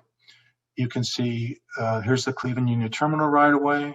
Here's Cleveland Union Terminal here. These pictures were taken by Robert Runyon, who was a Cleveland newspaper photographer. And knowing that the wires were going to come down on the CAT, he went out and took a lot of pictures off the rear. This is the rear porch of a big P motor, and he actually took these pictures. Over to the left here is where CTS West Side Rapid Extension was, and you can see that's what's under construction here. So Cleveland was pretty enthused about buying their fleet of cars. They bought 68 in the original fleet of St. Louis cars. These were PCC Rapid Transit cars, similar to CTA. Boston and a couple other systems had PCC technology in the rapid transit cars. These cars are actually being unloaded and delivered at the Shaker Rapid. It had an interchange here where they could deliver coal, ballast, ties, rail, all kinds of material. So these cars were offloaded off of New York Central flat cars onto this interchange track. St. Louis, of course, was pretty proud, so they put out a nice advertisement on the vehicles. The cars were wide because the right-of-way was wide. They were running in, but they were relatively short cars. They were short because they were intended to operate in the subway downtown, which would have had pretty tight curves. So that's why the cars are pretty narrow. There was a second purchase of these cars made when there was the West Side Extension was done. Big deal opening day. This is the front page of the newspaper. My dad actually saved this. Front page of the newspaper and introducing the brand new Rapid Transit, 1955. Phenomenal optimism. You know, this is a first class rapid transit system for first class, big city, the 6th biggest city, brand new rapid transit service. They had park and ride and kiss and ride and, a very modern system. The other unique thing about Cleveland, other than the left side running on the east side, was these cars actually could accommodate onboard fare collection. So the idea was in off-peak hours or nights and weekends, they would collect fares on the train, and they would not have cashiers and booths in the stations. And they ran that way. They probably still run that way. They berthed the car such that only the first door can be used to get on and off the vehicle, and you have to pass the operator to pay fares. That's kind of an unusual feature. Cleveland management spent a lot of time in Chicago, talking to Chicago about the rapid transit development and features they wanted to incorporate in the operation. When the system opened, trains were running every 5 minutes. So that's a heck of a good service. This is the Rapid Transit, 1955. The Rapid Transit was brand new. This is the east side of the terminal. Shaker went down this ramp to get down to their loop under the terminal. There was a lot of capacity, a lot of track capacity built in here because the Vance intended to have their big rapid transit network serve their terminal complex. And also interurbans were supposed to come in here. So there was a lot of capacity built into the terminal. Because Cleveland didn't have the subway when they opened, the only way to distribute people downtown was through what they call the loop bus. Cleveland had a downtown loop bus previously. That's what this old schedule is over here. But they only ran on one route downtown. So when the rapid transit was built, here's Public Square Terminal Tower right here. They had to have a good way to distribute folks through downtown because they didn't have the subway. So they had 3 routes, A, B, and C, rather than just one route, which was they had years ago, to provide a really good downtown distribution network. And that's the way it was, when I rode it. The subway never got built. I used to ride it from the west side over by Triscuit Station to come downtown to Public Square. And there was so much congestion again in downtown. It was really incredible. They had guys who were starters who loaded people in the rear door of buses. They had a little fare box they carried. They loaded people in the rear door as well as the front door just to get buses out as quickly as they could and away from Public Square because it was so congested. It was really kind of phenomenal. And it was that way, until I graduated from school for sure in '79. Downtown Cleveland was still a hopping place. It was still very active. Here's another picture of how the Van Swearengen's vision, because the West Side Rapid was always a vision of the Van Swearengen brothers. You can see the right-of-way here. Here's the Cleveland Union Terminal P motor. This is the right-of-way for the West Side Rapid Transit. And here's the right-of-way built with a West Side Rapid Transit train running. So phenomenal vision for the future. Another unique aspect of CTS Rapid Transit was that both the Nickel Plate and the New York Central did not want to have any grade crossings. They had a lot of active industrial freight sidings. They would not permit any at-grade crossings, so they spent a lot of these giant grade separations that are still there today. I'm sure the industrial spurs are no longer being used. It's kind of overgrown, but you can see this is actually a freight track running underneath the rapid transit. But they spent a lot of money. I remember Bob Korak just thought that was crazy, that they had to spend that much money to build these grade separations over railroad freight sidings, but that's what they did. This is an early picture in the 1950s of Windermere Shop, which is the farthest east station on the original rapid transit, still the farthest east station you can go to. Today is a very compact shop. My good friend Tim O'Donnell was a mechanic, operated out of this for quite a few years. It was interesting in that it had an elevator to bring trucks, entire truck assemblies from the top floor into the basement where the truck rebuilds were done. The only other place I've ever seen that is actually here in Atlanta. The Avondale shop has a truck elevator going from the service and inspection tracks down to the basement for a truck rebuild. It's kind of a neat feature. This is at Windermere again. This is in the early 50s. A lot of neat cars here in the parking lot. One thing that Cleveland did was they built a pretty cost-effective rapid transit. You can see, basic wood platforms, simple stairways getting up to existing, pedestrian crossings. This is kind of a neat picture because you can see freight cars that actually have wood walkways on the top, which have been gone for a long time, but it's kind of neat to see. One of the arguments we always had in Atlanta for extensions was that, we don't have to build these mega structures and mega stations. And I always use Cleveland as an example of basic, a simple, basic, cost-effective rapid transit construction. Of course, these stations have been upgraded with federal money, and now they're very grandiose facilities. The simple stuff is gone. They're kind of monumental architecture now, so they kind of diverted from the original purpose. I threw a couple of these in here because it's kind of weird for me, being born in '57, grew up in the '60s and the '70s. I never think of steam trains, locomotives actually running next to the rapid transit. But here's a Nickel Plate Berkshire running next to West 98th Street Station, which was my original neighborhood that I grew up in before we moved to Lakewood. But what a cool thing to see a steam locomotive next to, modern 50s rapid transit. Same thing here. This is West Park. This is 117th Station near Madison. And here we see a New York Central steam locomotive, 1955, going by the station. It's just, it's a neat thing to see. So this here was one of the later CTS system maps that really kind of shows the steady state that will be around until 1963. And basically, we got the trolley bus, the motor coach, and the brand new rapid transit. So it was a big new era. A lot of momentum. A lot of just real enthusiasm. And of course, the vision was to have quite a few rapid transit extensions. Unfortunately, because of the character we talked about earlier, Albert Porter was so opposed to rapid transit extensions that whenever there was a rapid transit was envisioned, an extension into a new corridor, he always had a new freeway that he was going to build to provide that service. So why do you need to expand rapid transit? Because we're going to build all these highways, and who goes downtown anymore anyway? Although downtown was very healthy at the time.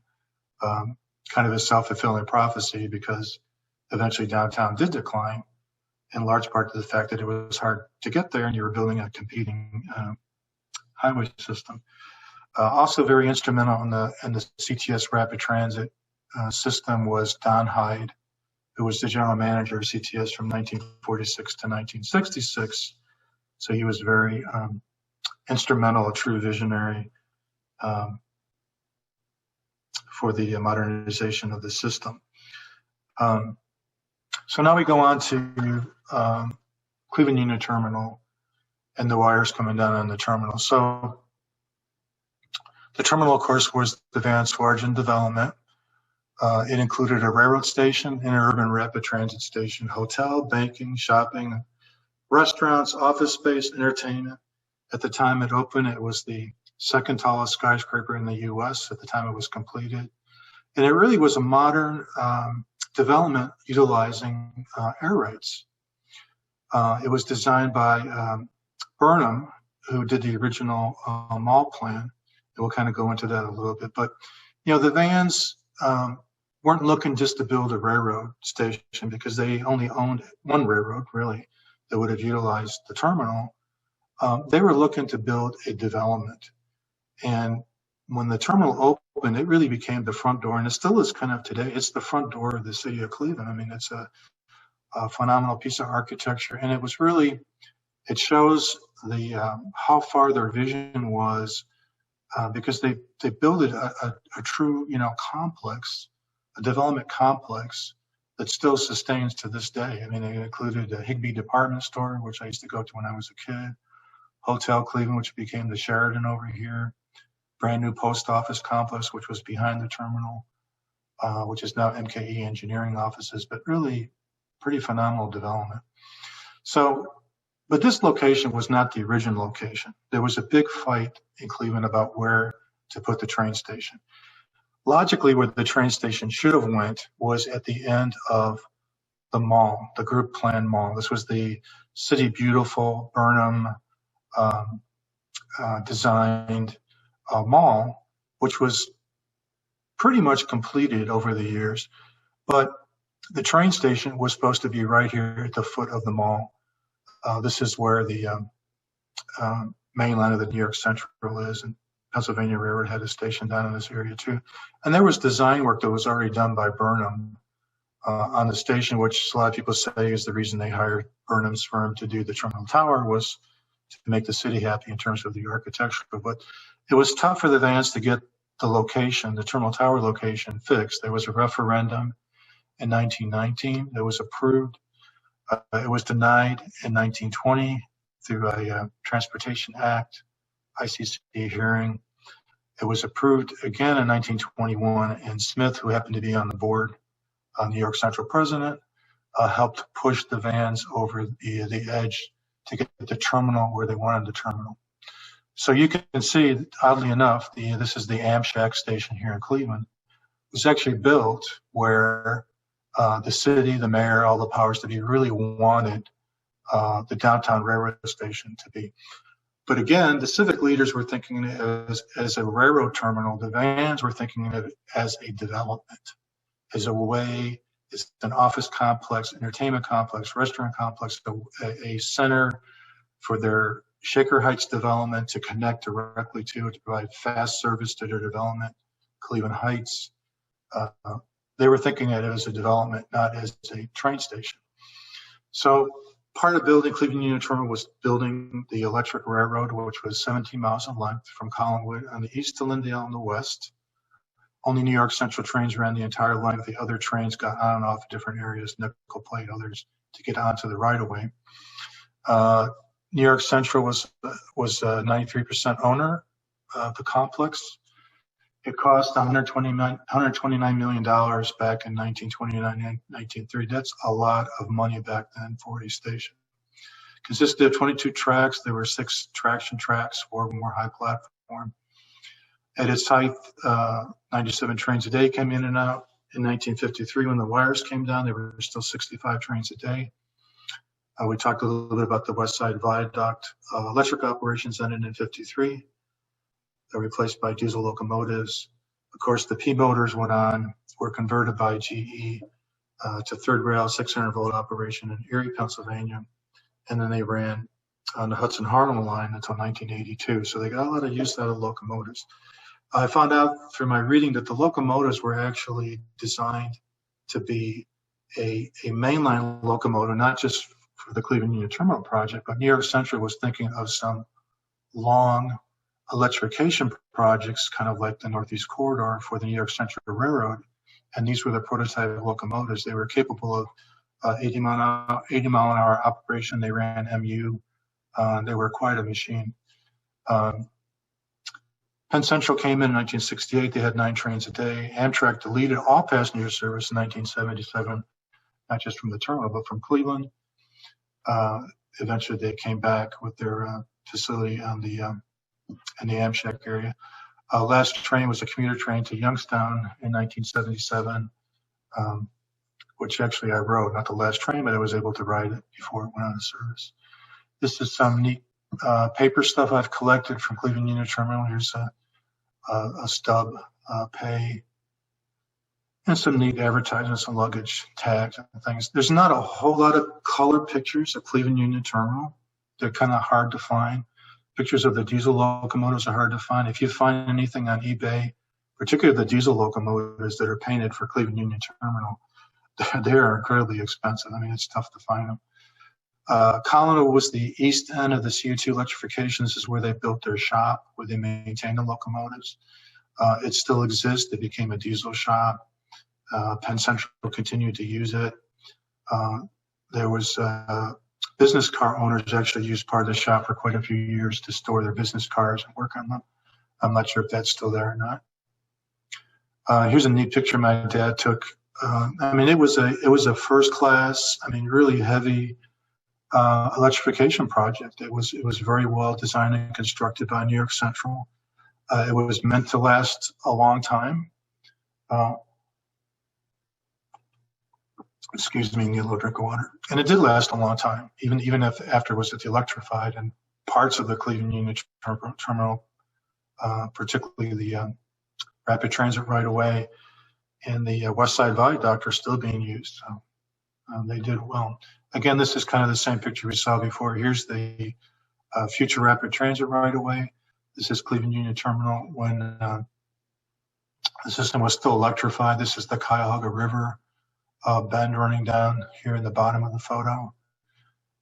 Again, here's another P motor. This is on the west end, near the West End Viaduct of Cleveland Union Terminal. Here's a neat scene my godfather took at Lyndale, which was the west side of the terminal project. So the electrification was really, like in a lot of cities, was meant to get steam out of the downtown area. But when diesel locomotives came around, of course, it was a lot easier to get around those ordinances with a cleaner diesel locomotive. Here's a neat picture on the west side, West 96, that my dad took. Nice passenger train, really heavy duty mainline electrification. A lot of these towers, or parts of these towers, still exist. The Rapid Transit still uses the towers on the west side. Again, Rob Runyon, who was the Cleveland reporter, went out and rode on the back of a P-motor taking these pictures. A lot of fans knew the wires were coming down, as did my dad. That's why he took a lot of pictures during this era. This is the nickel plate access to the big central warehouse fruit terminal. This is a picture when the wires were still up, coming into the east side of the terminal. The Rapid Transit is over here on the left side. So the terminal location itself was really not ideal for a passenger station because it was built on the banks of the Cuyahoga River, and there were a lot of grade issues. They had caissons that went 200, 250 feet down. The station was built on a curve. As you know, it's tough to couple and uncouple on curves. There was nowhere to turn a train. There was no roundhouse. There was no turntable. There was no way to turn an entire passenger train from end to end. The wiring operation was really difficult. It really wasn't an ideal location for a passenger station, but it was an ideal location for development, which again is what the Vance were really after. Again, we see here close to the West 25th, CTS Rapid Transit right away on the left. This is one of the new diesel locomotive replacements that came around 1952-53. So the wire is still up, but we got the diesel locomotives here because we're getting ready to take this wire down. Again, you see the CTS Rapid being built. And this shot, the wires are down. So now we see the wires are gone. Diesel operation is in effect. Passenger trains are still running. The rails are shiny. And here we see another picture, same location. You can see they actually took the structure, the horizontal piece of the structure here was removed, and we just see the stubs of the towers here now. Here's a Cleveland Rapid Transit train running eastbound towards the terminal. And here again we see, this is on the east side, we see the wires removed here from the catenary structures. They're gone now. This is East 34th Street station, which became the campus station for the Rapid Transit in the future. Here again we see a picture with on the east end of CUT electrification with all the wires down, modern diesels running. We see another one here on the east side. Towers are here, no wires. This barely visible over here is CTS Rapid Transit. So hopefully by now, you don't look like this. This is a picture my godfather took of a guy falling asleep in a streetcar. Hopefully you've had some entertainment value out of this. I do want to thank a lot of people who indirectly or directly helped me with this presentation, that being Blaine Hayes. Blaine Hayes and Jim Tolman, who's deceased now, wrote a fantastic 2-volume book on Cleveland Transit during the bicentennial year. It's really excellent reading. Herb Harwood helped me out quite a bit with photographs. Bill Vigers and Dennis Lamont helped me out quite a bit, identifying things, kind of discussing different things with the streetcars and rapid transit. So it was really fun putting this together. I learned a lot, things I didn't actually know. And the 50s were really, tumultuous time for rail fans. They lost the streetcar system, but they gained a rapid transit. They lost the wires on CUT. But it was an optimistic era again because the economy was going great. The World War was over. Cleveland was a big city, and it had a big city rapid transit system. So it was, it was a good area. It was an era of phenomenal progress and enthusiasm. So that's the end of my presentation. I hope you enjoyed it. Thank you so much, Rich. That was wonderful. We're getting lots of positive feedback and great comments in the chat. And I will let everybody unmute themselves in just a moment. You can go ahead and turn on your videos if you'd like. Let me know if you can't, and I'll let you do that. But before we get into questions, I did want to let everybody know that we do have other programs coming up in our Trolleyology series. including a basically a Russ Jackson film night with a Pittsburgh to McKeesport by trolley film, and also a Westchester line film. And that'll be on a Wednesday. Usually we have these on Tuesdays, but just a heads up, April 7th is a Wednesday. And then we'll have a Cincinnati Incline show featuring, of course, the inclines in Cincinnati, and even some comparisons to those in Pittsburgh, and some stories about the 2200 cars, of which PTM has 2227. And then Matt Nahn and Harry Donahue will be presenting lessons learned from PCC car restorations in May. And I want to thank everybody again who donated today during the registration process. Your support really helps, especially it helps us keep these virtual programs going, which is a wonderful way to reach out to people near and far during the pandemic. And we hope to keep these going even after we get back to whatever normal is. So thank you, everybody. And I'm going to let everybody unmute themselves. You can also type a question into the chat box, and everyone should be able to unmute themselves now. And just let me know if you can't turn your video on, and I'll come around and get that for you.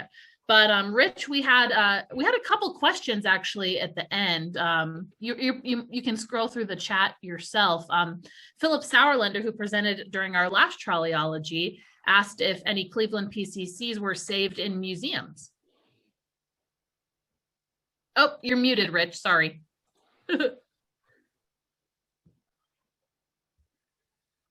Okay. So yeah, probably the nicest one is Illinois Road Museum has a Cleveland PCC. In fact, Blaine Hayes and I have helped with getting the colors matched and all that. I think it's essentially complete. Northern Ohio's got Cleveland PCC.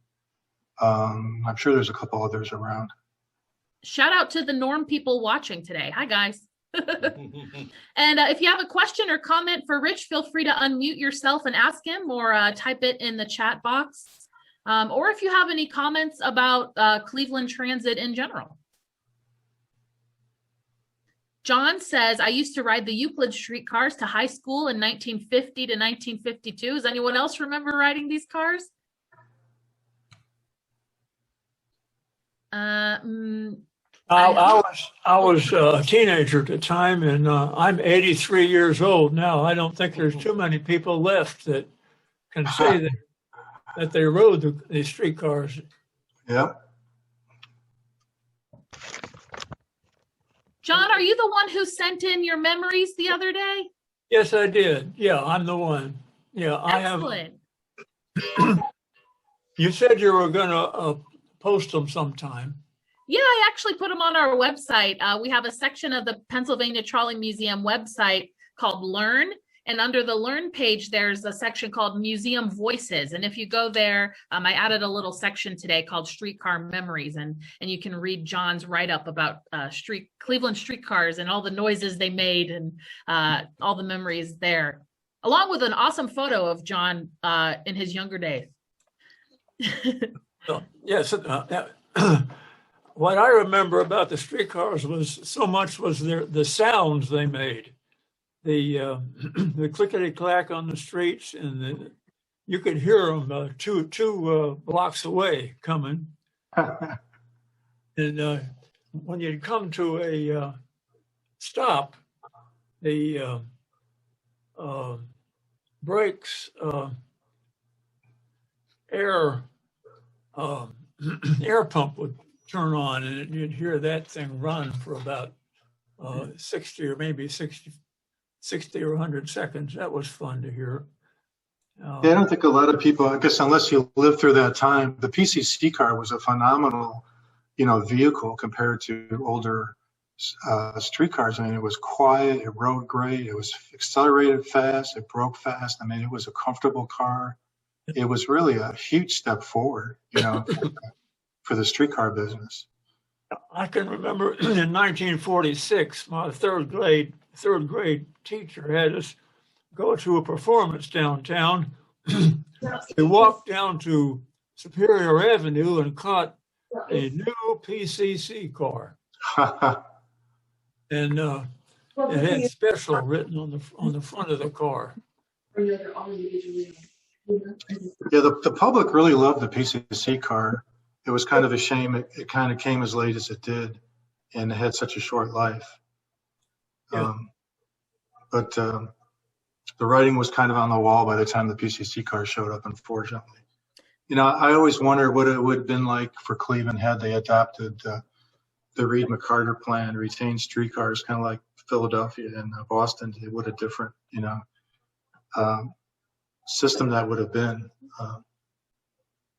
But hindsight's 2020. So Lots of compliments on your dad's photos. And you said he was a photographer, right? Like he was a professional photographer. He kind of had two careers. His earlier career was as a professional photographer. He actually worked for NASA at Lewis Research Center in Cleveland, and he worked for the Cleveland News, a couple, you know, Cleveland newspapers, and wound up being a shaker motorman instead. So kind of a strange career. But Paul Grether says there might be a P motor, at least one S motor in a field near Albany, New York. Dave Woolwill says or asks if any original Cleveland Rapid Transit cars have been preserved. Yeah, Norm has got, I think it's car, what is it, 117 or something? Or 217? It's 109. 109, okay, yeah. Cleveland restored a car. In fact, my friend Tim O'Donnell was part of that. They repainted it back into its original color, and it was on the property for quite a few years. Cleveland doesn't have, RTA is not the most pro-rail management team, particularly over the years. And then of course the 1200, the 12 picture I showed in my first rail fan trip, that was on the property for many years as well, and that got is now over at Norm as well. As far as rapid transit cars, yeah, we have the 109, and it's starting to get worked on to be operated again, since we've now have a substation that can feed it. We've got 112, which is not restored, 201, 202, and then 161 and 172. And of course, 12, which we do run. There's also one at Seashore, right? They got 1227. Streetcar. Oh, yeah, right. Oh, yeah, they have the 27 streetcar, yeah. Yeah, that thing is. But Cleveland Rapid Transit car, I think they got one of those. Yeah, they have 115. They've got one of everything. Is that one They got one of everything. Is that one at Seashore, that one that was at Jobestown for a while? Yes. Yes. Uh-huh. Yeah, it was a real basket case when they got it.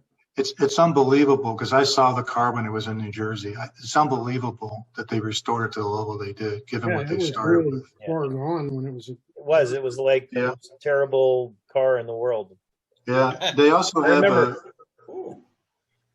a trailer. They have a Cleveland trailer that was over at Trolleyville that was owned by an individual, and so the idea is to run a motor trailer train eventually when they get the trailer all restored, because that was so typical of Cleveland streetcar operation to run trailer trains. I can speak of Kennebunkport in 2019. They had the day they had their 80th anniversary festival. It wasn't in the parade, but the Cleveland car was one of the two cars, along with the Twin Cities Rapid Transit car, that was running the normal service that day. And it runs great, it sounds great, and someday when they get that trailer restored to run with it, it'll be more better, as they say. Yeah. If you're not looking at the chat, there's some really interesting comments in there. Yes. Yeah. Very interesting. That's at Seashore now. When it was at Trolleyville, I also volunteered there for a while, in addition to Norm, but we got the coupler back on it. We actually ran it with 1225. Oh, is that right? Oh, okay. So there was a very brief period of a Cleveland motor trailer train tooling around. It was fun to run that little trailer train.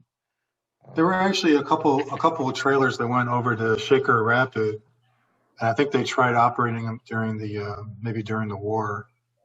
But what I understand is that the cars were so slow. I mean, pulling a trailer up the hill to Shaker Square must have been a painful experience.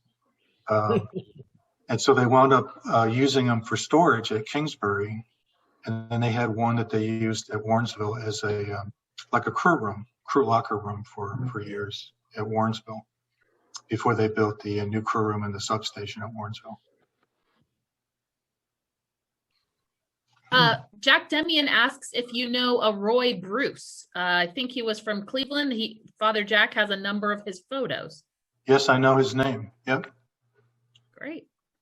Yeah, it's a I small commented world. that I remember John Gatos.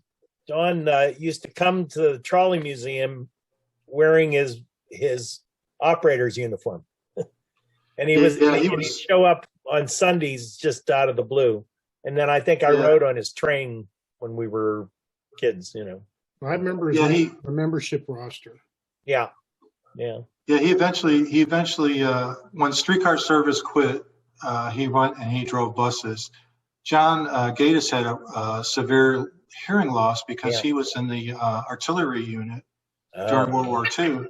And they weren't big into wearing ear protection, you know, during World War II. So he lost a lot of his hearing, and he was really afraid to bid on the rapid transit because he thought he would be disqualified, and they would find maybe that how bad his hearing really was, and he might just lose his job entirely. But eventually, my dad stayed after him, and he came over and he ended his career on the rapid transit. But he was everybody's favorite motorman because he was a big rail fan, and he was a motorman during the streetcar era, and so he did a lot of charters. My dad did a lot of charters on Shaker, again because he was a rail fan. You know, he was very open with photo stops and, you know, stopping in strange locations that he probably shouldn't have to get pictures and, you know, let people do things he probably shouldn't have. But he enjoyed the heck out of it, though. Well, thank you, Mr. Krisak, for the nostalgia of my childhood. No problem. I remember the old 4,000 and 5,000s and the trolley buses, and it's just so very nostalgic. Thank you very much. My father took the family to that big celebration on Euclid Avenue when they quit. Oh, is that right? Wow. I do have a color photograph of the parade. Is that right? If I can find it somewhere, I'll see if you can. I would love to get a copy of that, or email it to me if you could. I would appreciate having that. Okay, I'll get your email address. So some folks are talking about the CTS PCCs that are up in Toronto. I see in the chat. They were using them as rail grinders, and that was the first. I think Paul. That was the first. Paul was the first time Paul ran a PCC car. Paul Gruther, I think, was the Cleveland PCC up in Holland County. Yeah. Somewhere I have a photo of 1095 in Cleveland. Is that right? Yeah. Yeah, I think it came from Lou Redmond's stuff.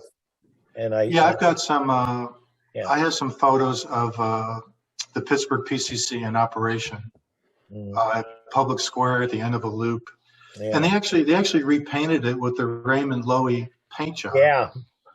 Which was really beautiful. You know, a lot of people think that that Raymond Loewy paint job was introduced with the PCC car, but it wasn't. It was well in advance of the PCC cars that they adopted that beautiful paint job, the intricate, really beautiful paint job. Originally, it was green. In fact, the Pittsburgh PCC was painted in the green version of the Raymond Loewy paint job. They switched to the tan and the brown because the green was so dark at nighttime. I think they were having traffic accidents with people running into the streetcars, so they changed to a lighter color. But yeah, they were very late adopters of the PCC, that's for sure. Yeah. With as big of a system as they operated. Some of you were talking about the sounds of an old trolley versus a PCC. If any of you want to really get into some nostalgic sounds, get yourself out to the Isle of Man, where they have an interurban railroad that runs seasonally. and the electrics are basically 1902 design. So you hear this wonderful grinding noise as they climb out the hill out of Douglas. I mean, I heard it for the first.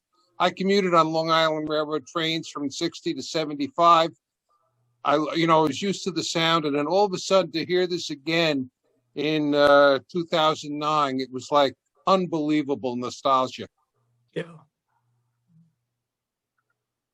All right. Do we have any other comments or questions for Rich or about his presentation?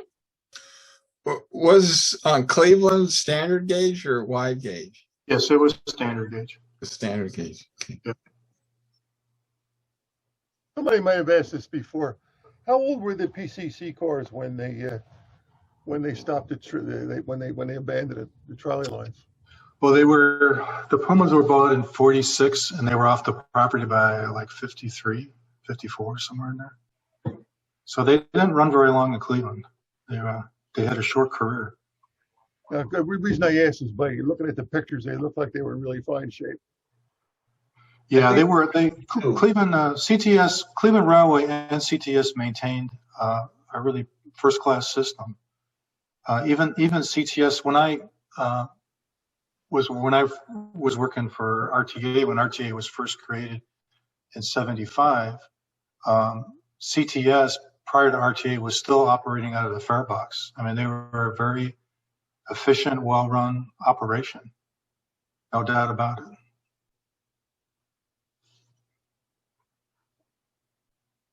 What's the state of downtown Cleveland now?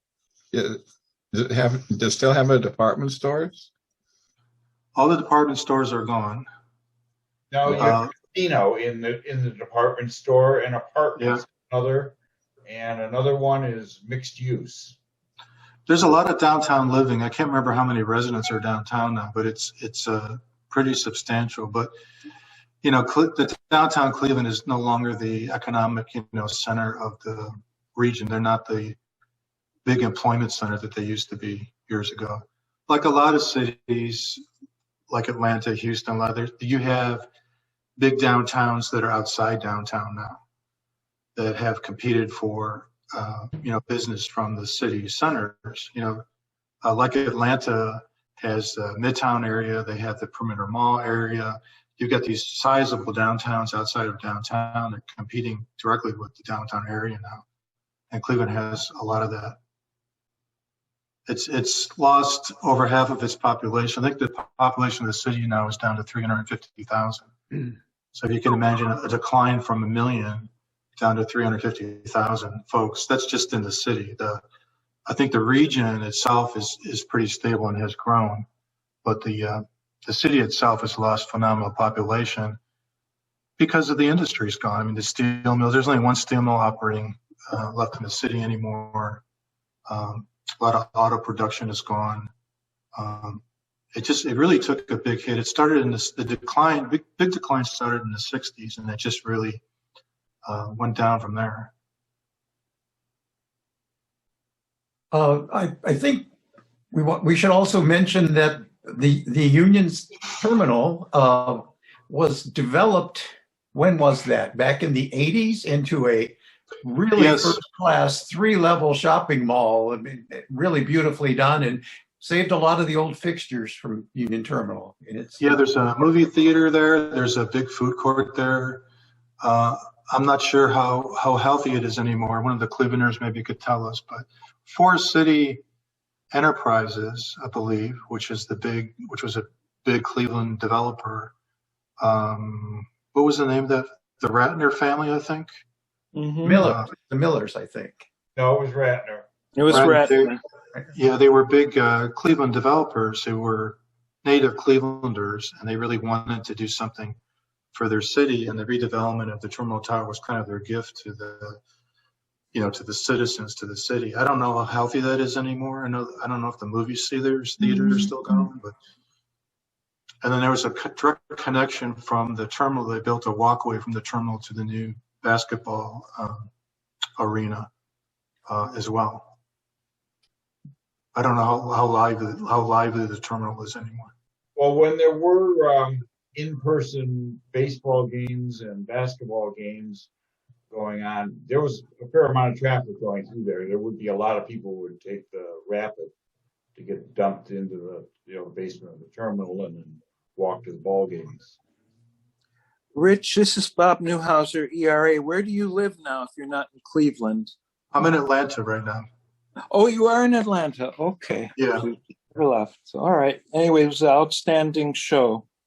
Oh, We might want you to do this at some point for the Electric Railroad. It's the exact same show. This was really, I think it really captured everyone's attention from the first to the last slide. Well, that's great. Nice to hear that. I really enjoyed putting it together. I spent a lot of time on it, so it's good to hear the comments. Thank you. Yeah, thank you everybody for coming. Unless there is further conversation or any more comments for Rich, I think we're going to wrap it up here. Anybody else before we wrap it up tonight? Good night, and thank you, Kristen. Yeah. Thank you, Kristen. Thank you. Yeah, thanks everybody for coming. Thank you again, Rich, and we hope to see everybody again soon. All right. All right. Bye. Bye. Bye. Goodbye. Goodbye. Bye.